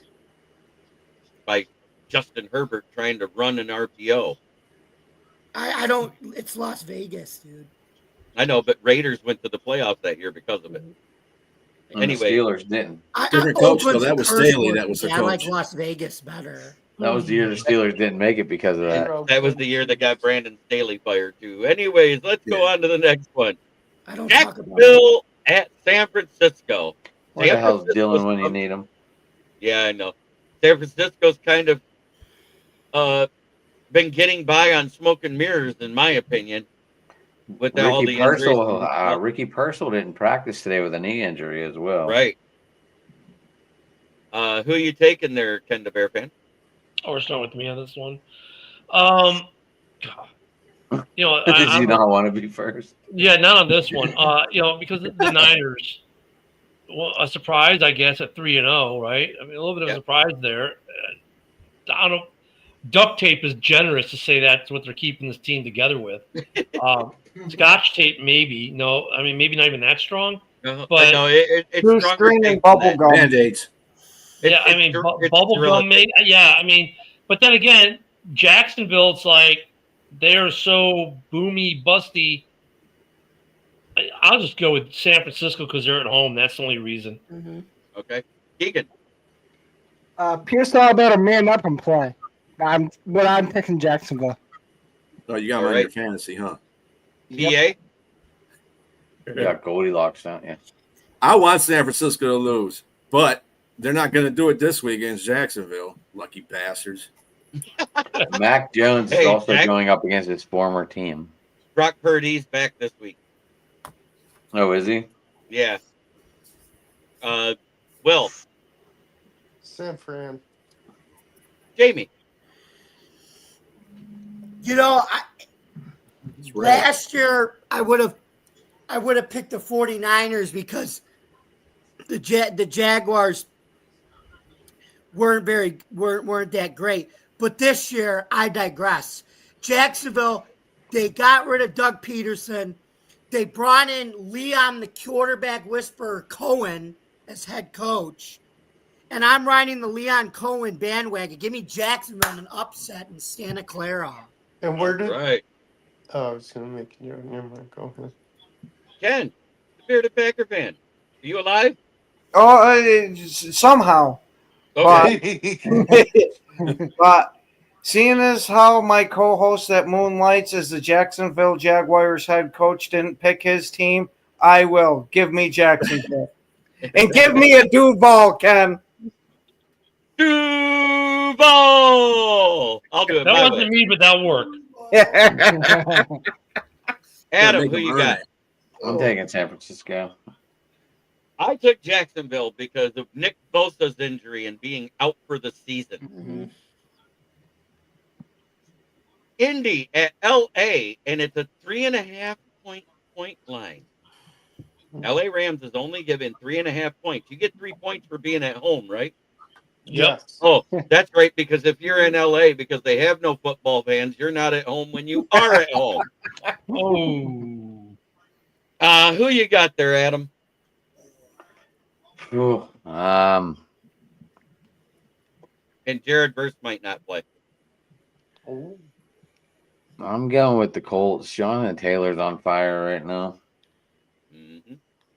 Ken, the bearded Packer fan. Oh, give me Daniel Jones to pull out the crystal skull again and win this one. Indiana Jones. Gotcha. Jamie Malloy. I like what's going on with the Indianapolis Colts. Daniel Jones is a nice revival story, but this week I think he's going to get rammed literally by LA. Give me the Rams, baby. Boss. That poor guy's bunhole. All right. Will Vogel, who you got? Wow. I think I smell an upset, or not an upset, but give me the Wow. Rams. Light Football Cup Rams. says this is the first real test for Indy and Danny Dimes. The Cinderella story stops. Yeah, I got the Rams too. I got the PA. Rams. Combined number of wins that the Indianapolis Colts teams played, 1. Think about that. I got the Rams because Stafford's going to be kind of pissed. I think the Rams are going to be kind of pissed after losing that game against Philly.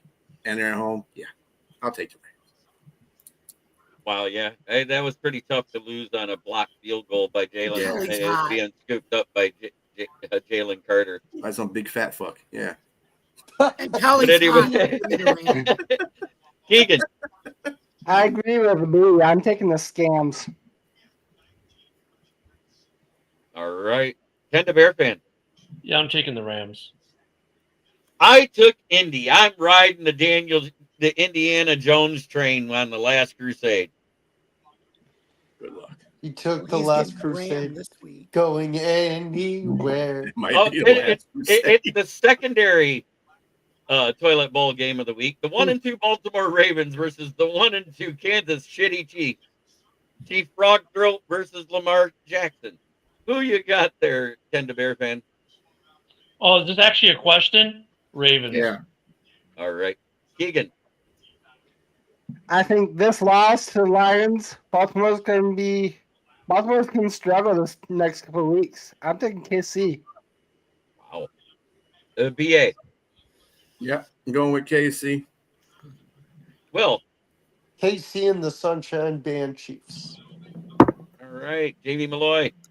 You know, once upon a time, there was a team called the Baltimore Ravens led by That's Lamar right. Jackson and Derrick Henry.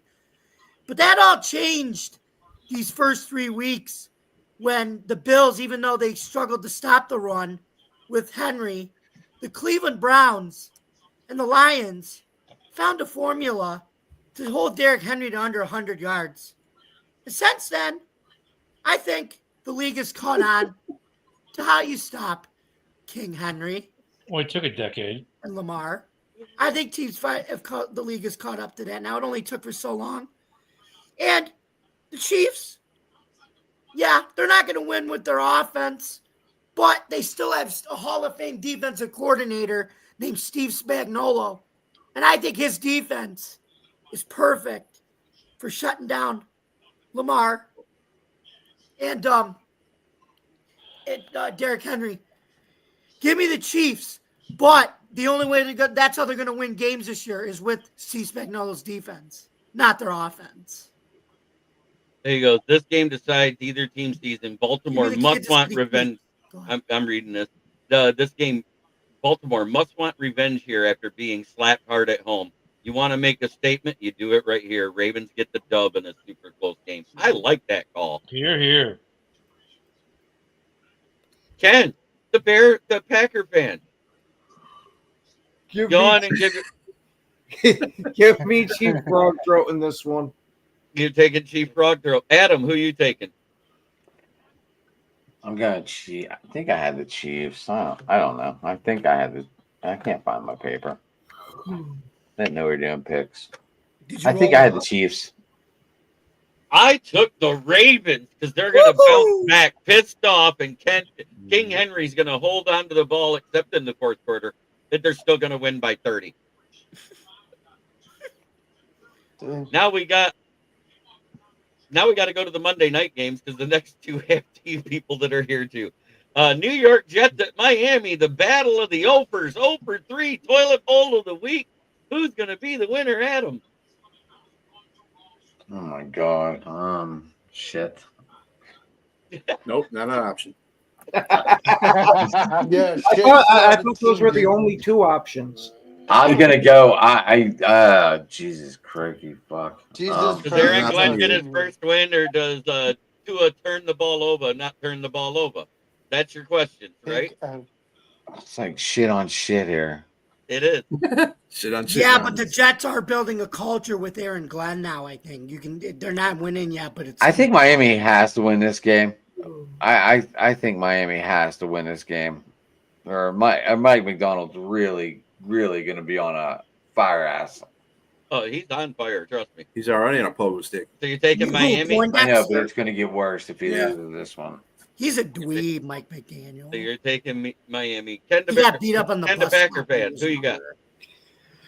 All right. Well, this reminds me of the old South Park episode where it's you pick between a giant douche and a turd sandwich. I guess give me the giant douche in this one, and I'll take Miami. All right, Jamie, who you got? This is crazy enough that it's another toilet bowl game. However, though, I do think one team is in. They have to win, or the coach is going to get fired. The other one's starting to build a really good culture after what happened with Aaron Rodgers and everything. You know what? Give me Aaron Glenn and the Jets, because I think Aaron Glenn's a real football head coach. Mike McDaniel's a freaking Poindexter, should be working at Microsoft, not coaching in the NFL. Yes, Josh. I like this. That one South Park baseball episode where both teams won. Give me the Jets, Jets. Yes, all right. Will. You heard it here first. It's going to be a tie. No. Mike McDaniel would do that. I think my son just said that too. It's going to end 2-2. Josh also predicted a tie. This is the game where you put the TV on and end up watching your eyelids instead, saving trace someone. Well, the only good thing is there's another Monday night game on it with it. Right. All right. Keegan, who you got? Or BA, we're at you, right? Yeah, we're at BA. Who you got? I got AG winning his first game. Keegan? You know, this game has a feel like the Lions versus Raiders. I think Jets win this, and right after Miami fires McDaniels. All right. Ken the Bear fan. Yeah, is Justin playing this week? Justin is cleared. He should be playing. So, kind of what Jamie said, look at this, the team, one team's trending up, another team has been trending down now for 2.5 years. Let the fire sale in Miami begin. Cheetah, let's see where he gets traded to. Let's see if they keep Waddle. This game is Jets. I took the Jets as well. I don't think Miami has a shot of winning. I want to add another So- thing. If Aaron Glenn can run down the sideline, that means you're in trouble. Yeah, I want to see him dance again. Oh God, prematurely again. I still think he's going to be a great coach. Prematurely. Sometimes It was good, though. time in your first year. All right, let's get to this one. The other Monday night football game that starts an hour later on ABC. We got the Bungles, led by Jake Browning, versus Bo Nix and the Broncos at home. Who you got, Ken, the Bear fan? I've got the Pace Patriots high school football team over Cincinnati. Oh, we're talking NFL. Okay. Yeah. Yeah. Look at this is not Joe Burrow's football team right now. Cincy sucks, man. They are just. I mean, there's no nice way to put it. And they've got great players out of that offense, but without a quarterback, dude, I'm sorry, but Wow, one bad week and you're just tearing them to shreds. oh no, that wasn't a bad Oh. week. That was a high school football team could have beat you kind of week. Mm-hmm. That look was. The at- Bears could have beat the high school football. Here we go. Wait. So I got that Denver, was. A 40-year-old Wait, quarterback, wait, Aaron let me Rodgers, get it who right. everybody in the league That hated. was Division III Community College, Mott College Golden Bears, two-time Division III champion in the last 3 years, whooping up on a professional team. That's what there it we was. go. No, I mean, that was the that was Bengals already have SPJ Roundtable beating their ass. That's what that was. the Bengals already have no defense to speak of. Not they have no, they don't have a quarterback right now who can deliver the ball. Bo don't Nix forget- and company overachieved last year, and it's showing this year. But they're in better shape right now than Cincinnati is. So you got to kind of go with Denver at home. Let's put it this way. That defense is so bad they couldn't stop Carmen Ainsworth, the worst team in Division III in Michigan high school football. Keegan, who you got? This reminds me of Michigan versus Central Michigan. Oh my We haven't God. got there yet there, Motown Mitch. Okay, who'd you take there, Keegan? I'm sorry, I missed that. I said this game has a feel like a Michigan versus Central Michigan. I'm thinking It does. Denver. All right, BA. Yeah. Just to your Bo Nix comment, Ken, the Bear fan. You know why he's playing bad? Because we got his passing coordinator as an offensive coordinator. Anyway, Mhm. I just thought I'd throw that. Anyway, no, I'm taking the Broncos because Cincinnati's done. They're done. Will, Broncos. Sorry. Damian Lloyd. Broncos country with Bo Nix. Let's ride. All Jake right. Browning to the bench. Ken, the Packer fan, wake up. All right, give me the Broncos to beat the Bengals in a donkey show. Woo. All right, Adam. Beating the donkeys. I picked the Bengals in the preseason pick, so I'm going to stick with the Bengals because that's what I wrote down. Wah, wah, wah. I picked the Broncos. All right, Browning's now going we go against to the- Sertan. So Now we're going to go to that London matchup just for Adam, and he gets to pick. Not Big London, West. Cork, Ireland. Is it Ireland. Cork? Oh, that's even Ireland. better. Cork, Ireland, the Ireland, home Guinness. of the Rourke that used to be the O'Rourke, which is my grandmother's maiden name. I am pretty much full-blooded Irish anyway. Amen. I Go was ahead, born Adam. in- But I'm American because I was born here. So Same here. go ahead. Go ahead. Anyway, Adam, if please. these Vikings play like they did last week, these Steelers are going to be in trouble. I can't see So- Jordan Mason fumbling the ball on the goal line. I don't want to pick the Vikings, but if they play like they did last week with, So I think the Steelers are in trouble. All right. So you are picking the Vikings, even though you don't want Yeah, I guess I am, huh?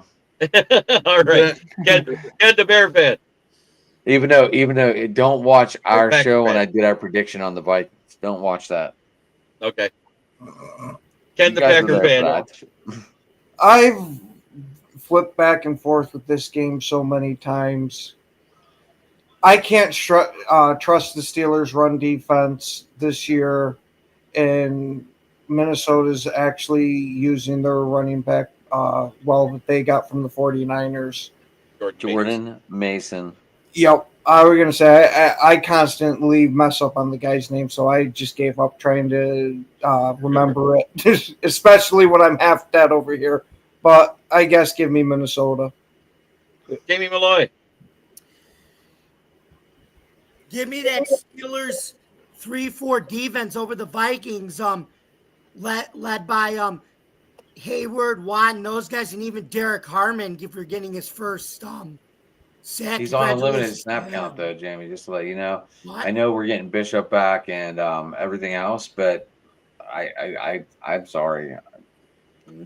Jordan. I am a Derek Harmon fan, Adam. I wanted the Bills to take him in the first round, but I'm glad you guys got him. He's a great player. Give me the Steelers. All right. Will. I think it's going to be a close game. Both solid defenses. Not anybody here. But I'm going for the Steelers. All right. BA. He's a perfect fit for that 3-4. Well, Carson Wentz has lit a fire under this team. Cincinnati is, like I said before, Cincinnati was done anyway. I don't think too much Pittsburgh is going to be that much of a bigger challenge, to tell you the truth. I don't know where they're going. If you can only win 21-14 and get 5 turnovers, there's something wrong with your offense. Something's going on. I got Minnesota in this one. I got Minnesota. Minnesota. All right. Keegan. I got the Squealers. Ken the Bear fan. Logic dictates I take the Queens. But it's NFC North 8. It's Aaron Rodgers. Yes. And NFC North 8 tells you. NFC North tells me I need to take Aaron Rodgers. But I hate Aaron Rodgers. So just to let you know, Kenny, 17-12. He's 17-12 against the Vikings, just to let you know, with one tie. I forgot. Yeah, so I hate to say it. I'm taking the Vikings. I took the Vikings as well. Just for you, Mike Johnson, if you're watching in the background, Skull. It's the last time even I won't the have the other fan took it. Even the Steelers fan. That's what you said the last time you did it. Yeah, guys. I'm actually picking them. Come on. I'm actually picking them. All right, next up, we got the hapless Saints versus Buffalo. I want to go first before I get to Jamie. Buffalo wins 150-0. And Mitch Trubisky throws 6 touchdowns, right? Right. Jamie, who you got, brother? Give us the breakdown. The Bills are a 16.5-point favorite, and I'm going to this game, but you still got to respect your opponent. The Saints are obviously they're in build for the future mode.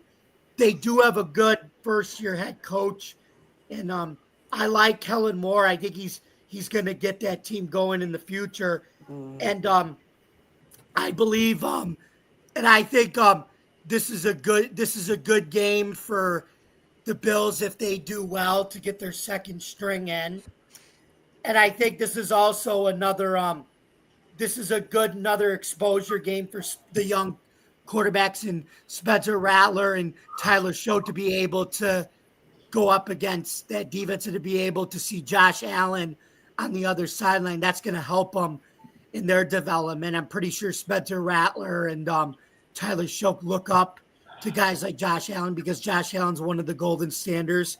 So if everything goes right, where else would you rather be than right here, right now? Give me the Bills at home. All right. Ken the Bear fan. All right, Bills Mafia, listen to me. Josh Allen will be benched in this game in the first quarter after he's up 28-0. I hope not for my fantasy. And then from that point, I haven't look. That's my starting quarterback in my fantasy, but he will be benched after he's up 28 or 35-0, and then it'll be the Mitch Trubisky show. I don't even know why we're talking about this game because I don't think anyone in the right mind, or even the ones who are high on crack and PCP, would take the Saints.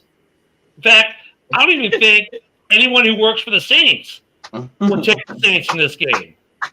Fight Club has been coming in hard all night. I love You're his right. You take. gotta respect your opponent. You can't take anybody lightly, even if it is them.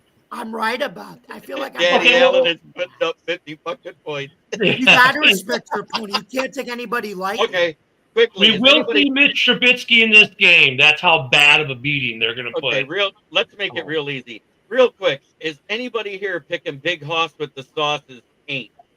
Absolutely not. Not, but I wanted to make a point. So, real quick, Josh Allen's going to play. Mitch Trubisky's going to play. The third string's going to play. And then they're going to call a free agent quarterback who's going to get a snap. I'm glad somehow. I'm glad it'll be another preseason game. Like I said, it's another step forward for Rattler and those young guys to help them. Yeah, but they're both. Yeah. Yeah, All but, right. but still, they're going to be an Aussie and Josh Allen on the other sideline. Young guys look up to guys like Josh Allen. They do. Okay. I'm looking at it from their point of view. Yeah, Well, that's I what get I'm it. saying. The only thing that you got to worry about is if that rushing defense for the Bills doesn't improve and Alvin Kamara has a hell of a game. That's the only thing they got to worry about. Do you get what I'm saying, though, Jeremy? I'm looking at it from those two's point of view. Dude, what if this is the upset of the fucking weekend?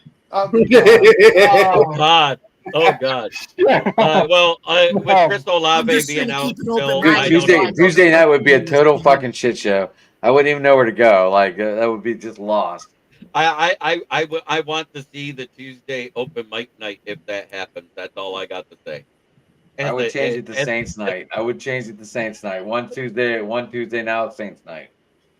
Big Hoss with the sauce. If you're out there watching, you better show up with your bag on your head. Is all I got to say. Yep. What have we got now? In case you don't know, guys, Hoss Chicago.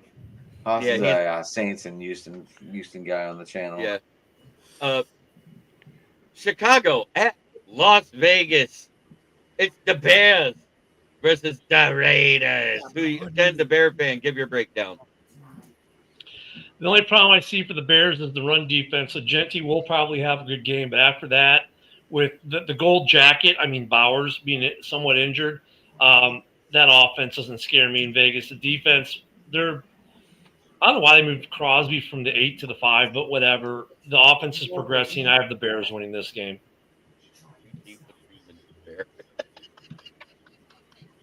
Josh McNally's coming in hard too. God, it's funny. Keegan, who you got?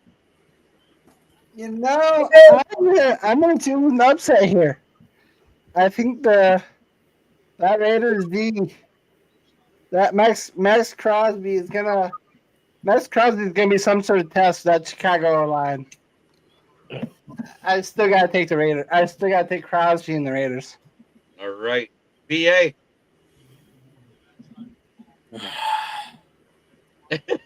Unfortunately, it's going to be a whole week. I pick the NFC team, the NFC North team. So, the Bears. What? Vogel. Pains me, but I'm going with. Mom, we're doing Pic'ems. It pains me, but I'm going the Bears. All right, Jamie Malloy. Give me the Raiders over the Bears. Pete Carroll. All right. Ken, the Packer fan. Are you picking the Bears to win this week? No. Okay. That's Crosby's going to go off. It's going to be his get-right game for the year. Give me the Raiders, but by one of the slimmest points you can get, a single point. All right, Adam, who you got? Listen, this is the game of fourth quarter, throwing free touchdowns to everywhere you go. They're always behind each other. I'm going with the Raiders. I actually went with them having a streak of 2, and it might stop right there with who they got after it. I took the Bears. Like, who knows? We just saw a bunch of games end very close in blocked field goals. Ken, the Packer fan. Game. or that could Make the happen. fuck up. We got to talk about your team that has not lost at this certain stadium since it was built. The Green Bay Packers at the Dallas Cowgirls. Yeah, after that massive upset in Cleveland, we need a get right game. So you might as well go to your home away from home and absolutely We're throttle almost the done. We're doing Cowboys the week again. 4 pick-em. Give me Micah Parsons to have 2 sacks and give me Rashawn Gary to get 3. All right. Adam, who you got?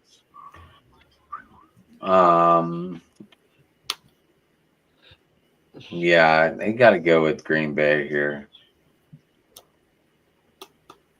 Jamie Loy. Are you taking the Packers or are you taking the Cowgirls? Give me the Cowgirls. Woo! Hot take there. For the first time since what year was that built? Wasn't it 2009. 2009. Wow, 16 years and they get their first win finally versus Green Bay at home. That's called firing Mike McCarthy at the end of last year. Yeah, but they somehow even looked worse without Mike McCarthy. Yeah, yeah. Defensively, not their offense, so their offense can score. It's their defense. Bogle. One word. Cheese. PA. Yeah, I think I'm going to have to go with the Packers going down to Lambeau South and If the take Cowboys care have of to get that. worse to get better, Ken, they'll fire Mike McCarthy to sec, do it. One sec, Jamie. The Mike McCarthy's already gone. I'm going to You got tell you Ryan what, Johnson. if the Packers lose this game against Dallas, LaFleur's gone. they're going to fire their coach. No, there ain't no way in hell that's happening. Exactly. That's my point. I was gonna say, shit. If we lose to the Cowboys, we got a whole hell of a lot of issues going on. Right. Yeah. All right, Keegan. You know, I'm not going to be watching this game. I'm going to Culver's and getting some cheese curds. All right. I'm still taking the Packers, though. Okay. Ken the Bear fan. So my logical brain says the Packers should win. However, Your in division brain.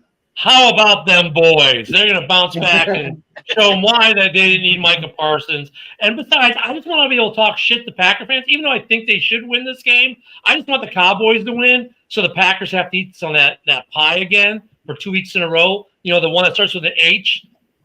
Yeah. Oh, the pie. Because the massive upset they just survived. They just had that massive upset against probably one of the best defenses in the NFL. So okay. But no, I'm gonna take the Cowboys just to spite Ken. All right, because we know what game is last to be announced, so I don't even need this up anymore. I'm gonna say why I picked what I picked. Oh, wait a minute, we're not on the radio? FP. The Cowboy. And we get to add another name on the list to the FBP. Yeah, I know. Hey, question, JP. Jamie, we got 2 more games, by the way. All right. What? Oh yeah, we got Panthers. I forgot about that one. Yeah. Let me bring that up. Who are they? Even Patriots. I forgot. Oh, Yeah, my screen started Panthers. cracking. No one saved it. Oh, my God. That's why we forgot. Panthers at Patriots. I forgot about the big win Panthers last week. Yeah. Both teams Sorry, are what? Will. One and whatever. Yeah. Does it matter? Well, I got the Panthers. Well, Who do you got? Panthers. You got the Panthers. Yeah. Yeah. What's your breakdown on it? What do you think it's going to be? I think we're just riding high from last week, and I'm not saying Drake May's bad, and yeah, I think it's going to be a closer game than people think. I think it's a 3-score game. All right. I'm going to go with Adam down there, and I'm going to work my way back up to the top. Adam, who you got? I'm going to go with the Patriots, and they don't turn the ball over. All right. Ken, the Packer fan. Yeah, I'm going to have to go with New England here. I still think they're the second best team in that division. That's on accident because everybody. Absolutely. That's not some ringing endorsement here for New England. That's just, hey, you won by default. All right, Jamie Malloy. Over here. Yep. Panthers This or is a the game of Patriots? 1 and 2 teams, but they have an interesting background. They're two teams that have two young quarterbacks that are looking to not only win this game but keep making strides in their development. You have Bryce Young, who is looking to make definite improvement from last year after being benched and looking amazing. Then you have Drake May in his second year with another new head coach. He had a good rookie year. You know what? But guess what? Sorry, Carolina. It's gonna be May. Give me the Patriots. All right, BA. Yeah, sorry, Will. I gotta go with the Patriots, buddy. I'm a lone wolf, it looks like, for now. All Not right. so fast, my friend. Shut up and let everybody talk. Keegan. Patriots by a blocked field goal. Ooh. You're on this black field goal trip. Ken the Bear Yeah, fan. he is. Oh, I'm sorry. We're on a different game now. God, this game sucks. But not as bad as Carolina does. So give me New England at home. Oh, I say because they're riding the high and they got the confidence and the defense didn't look as bad. And New England is fumbling the ball like a mofo with 4 fumbles in the last game. Ramondre Stevenson with all of them. Give me the Panthers. Thank God. Hey, who knows? I may start Travion Henderson this week. Last but not least, we have the wonderful Cleveland Browns coming to Detroit. that's a stretch. Jesus Christ. They got a win, didn't they? Fucking Lions gonna walk all over this fucking team. Adam, we'll start with you. Us Lions fans are going to go last. Lions are gonna walk all over these Brown team. They're gonna be riding off this high and then fucking get their ass fucking kicked. Ken the I Packer love the fan. Browns. They're awesome. I was gonna say, give me Cleveland riding with this high, and just because that defense is absolutely insane with one of the best pass rushes that you're gonna see this year, give me Cleveland to give the Lions fits. Okay, Jamie Malloy. I think it's going to be tight in the first half. Cleveland's going to keep the game close, but I think the Lions run away with it. And Joe Flacco, I think, gets benched, and we see the debut of either Dylan Gabriel or Shedeur Sanders in the second half when the game's out of reach. Give me Detroit. Will. Detroit by double digits. Woo! All right, Ken the Bear fan. This isn't Green Bay, okay? You already went. I've got to You already run went. though, JB. No, I didn't go yet. This isn't Green Bear. Bear van. Yeah, this isn't Green Bay. It's not going to be like a 10 to nothing game with 4 minutes left. Okay, this is Detroit. They're playing. And Detroit has a better offense than Green Bay. Their defense is going to be their defense because Cleveland has no offense. So really, until they correct that issue at the quarterback situation, I don't know how Detroit would be. I don't know how they lose this game. I really don't see it. Packer fans want you to lose just so they can say, see, it wasn't the biggest upset in the league last week. We lost. No, you are exposed for what you are, not a great football team. The Lions are the best team in the NFL right now. I'm going with the Lions. Man, we're gonna have to change your name to Ken the Packer Hater.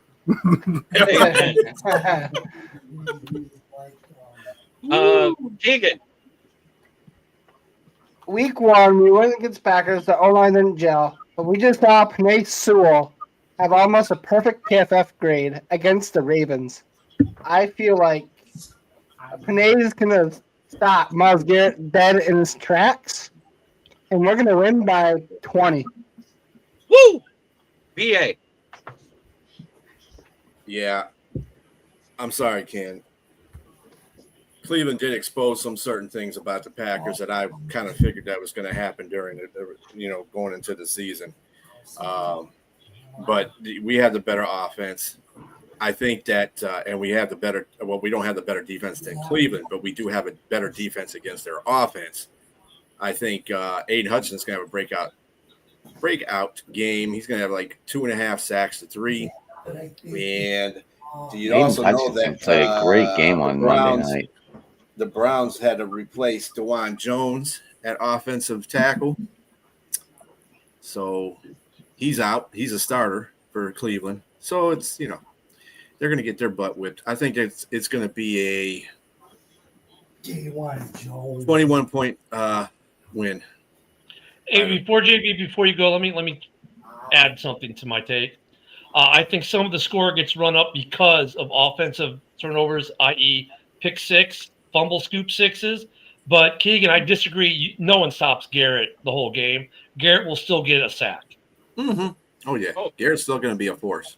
He may have one or two, but I feel like Panay will still shut him down. Before we go any further, I do want to add one thing before I give my take. Number 1 rated tackle or offensive lineman, period, was Panay Sewell. Number 4 was Tate Ratledge. And number 9 last week was who? Taylor Decker. That's for the whole NFL, according to PFF for that week. So, but again, Myles Garrett's still going to get some score. He don't have to line up. He don't have to line up on Panay. He can line up on the other side and go after Decker. Right. Yeah. Panay can. Let me tell you something. When you have a guy like Myles Garrett and Michael Parsons and T.J. Watt, I don't care what tackle you got up there. He's going to have problems. Right. And I agree. I think we will get a couple sacks out of this game. And I think one of them might even come from Mason Graham up the middle because Glasgow has been our worst-rated offensive lineman. I love Michigan, but yeah. So, give me the Lions, and I think the final score is going to be 31-14. Ooh. I like that. I don't know if Cleveland can even put 14 up on you. Okay. Yeah. I think they will. And I don't think it's going to be all offense. I think they're going to get one defensive score. Okay. I'm going to say because I don't see them throwing the ball for a touchdown, maybe running. Maybe they can run a touchdown in, but their passing game right now is horrid. I want to address something that even Kelvin Shepard did because he kind of defended Carryon Arnold this week versus fans. He only had 5 targets against him, right? And it was 2 for 2 in the first half, and they were awful. Yes, and one of them was a push-off that was missed by the ref, but that's neither here nor there. It's still 2 for 2 against them for 44 yards. He had 3 targets against them in the second half when they tried to pick on him. Guess what? Only 1 catch for 11 yards. We had to give ones. So he improved in that same game is what I'm getting at, where he looked so bad in the beginning that he improved by the second half. Well, you know what? Jameson Williams' brother called him ass. So I know. I wonder how that's going to go in the locker room. Yeah. I'm thinking that Jameson Williams might be telling his brother, "Hey, lay off my teammates, or you're not coming to games like Patrick Mahomes had to do to Jackson that year." Say, but it's still going to be awkward in the locker room. Yeah. Oh yeah. 100% it's awkward. But that being said, give me the Lions. Like I said, 31-14. A 17-point win. I don't think we're going to get to that double digit. This is a better defense than the Ravens. That's why I'm not predicting like a 40-point game or anything like that. But I do expect us to get our average from last season. I want to say, I got one more question for everybody that I forgot that I wanted to add as a topic. Which 1 and 2 team is most likely to make the playoffs? The Browns, the Broncos, the Falcons, the Bears, the Ravens, the Cowboys, the Panthers, the Chiefs, the Patriots, or the Raiders? That's Broncos. All 9. You say the Broncos? Yeah. Okay. Who do you think, Ken, the Bear fan? Do I really need to say it? The Bears. Yes, Ken, you need to say it. Yeah. I'm playing something you spoke over. Hold on. Sorry. Still can't hear it. Can't hear it. Oh, stupid mixer board's broken. Look, if Bears will be 2-2 going into bye week. I give it to the Bears. They just Bears keep are getting better losing and this better. week. Keegan, who do you got? I'd say it. We just played them. I'm going to take the Ravens. BA? I got that same sentiment. The Ravens. All right. Jamie's busy. Ken the Packer fan. Give me the Broncos.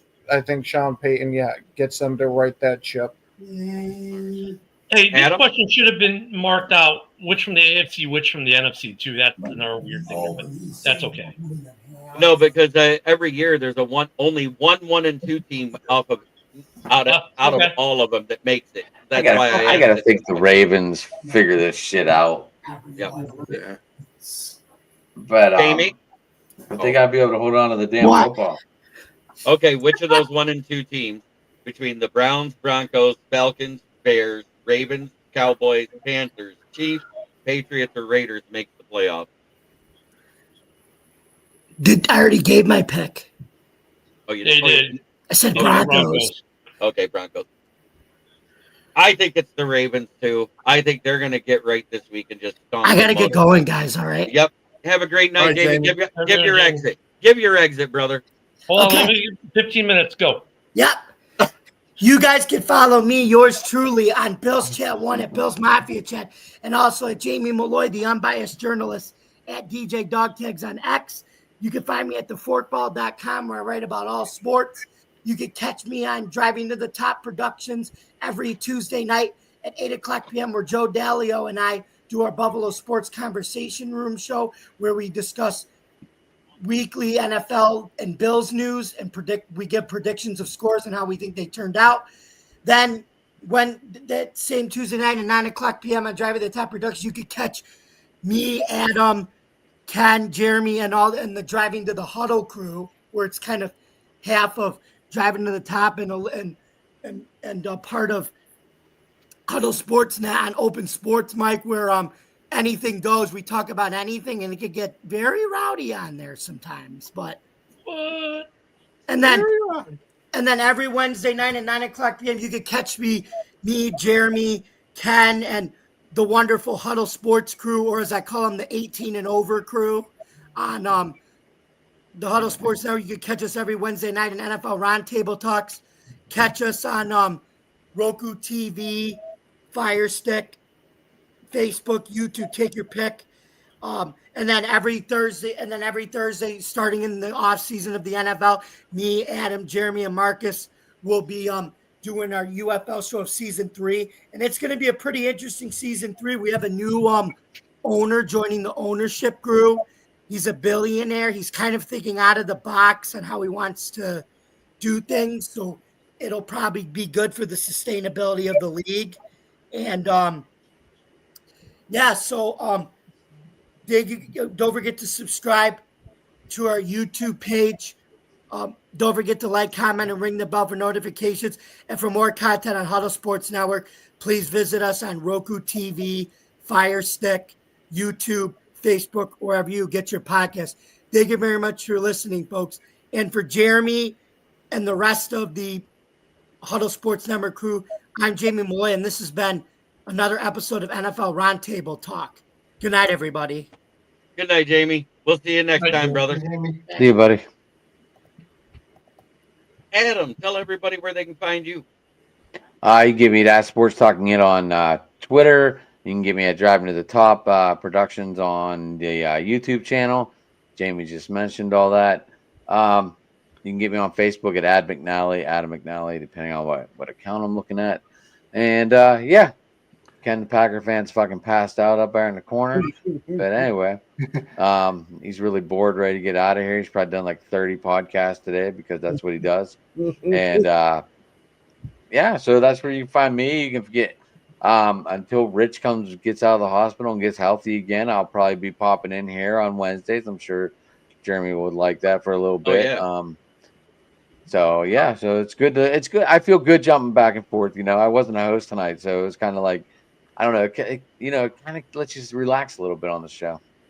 And that's what I was hoping it would do for you, brother. And then let's hear from our boys from the show that precedes mine at 11 a.m. Eastern, 10 a.m. Central. Ken and Ken in the morning. Ken the Packer fan and Ken the Bear fan. How are you guys doing?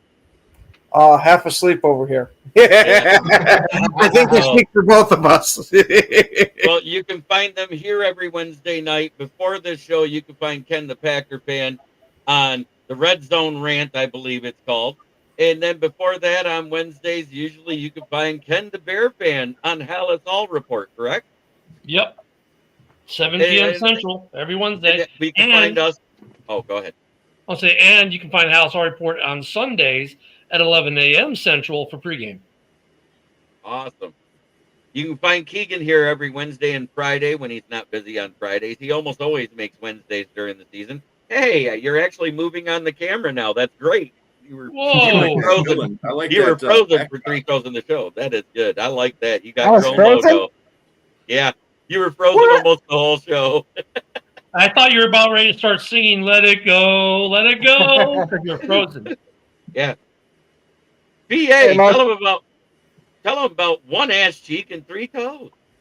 Well, One Ass Cheek and 3 Toes comes on Tuesdays at 7 p.m. Eastern Standard Time. Of course, talk about Lion stuff. We got a person on there that talks about the Texans because we sponsor some stuff too. So Awesome. It's our obligation.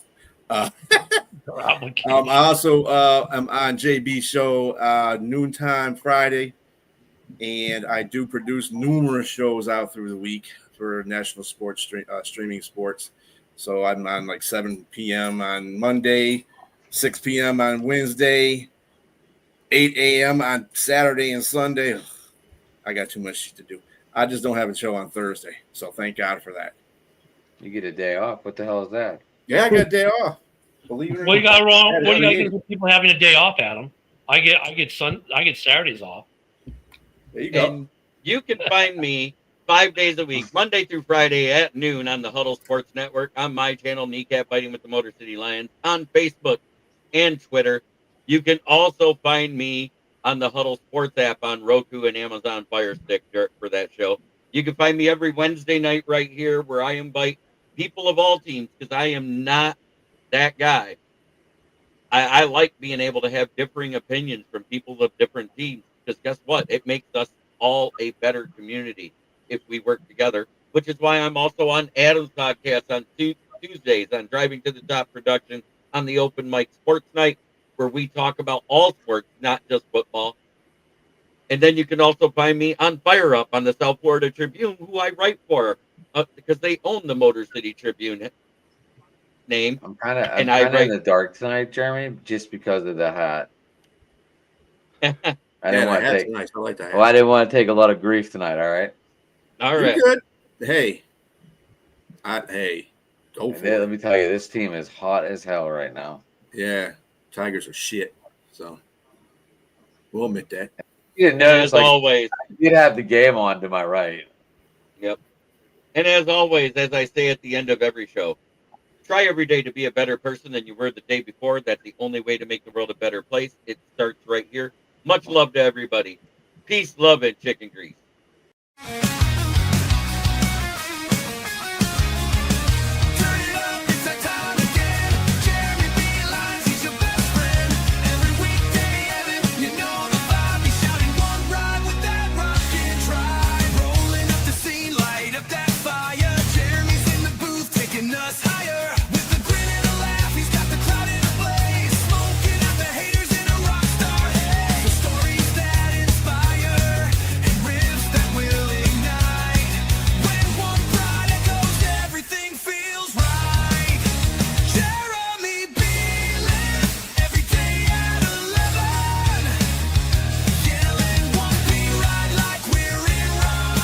This is a Huddle Sports Network.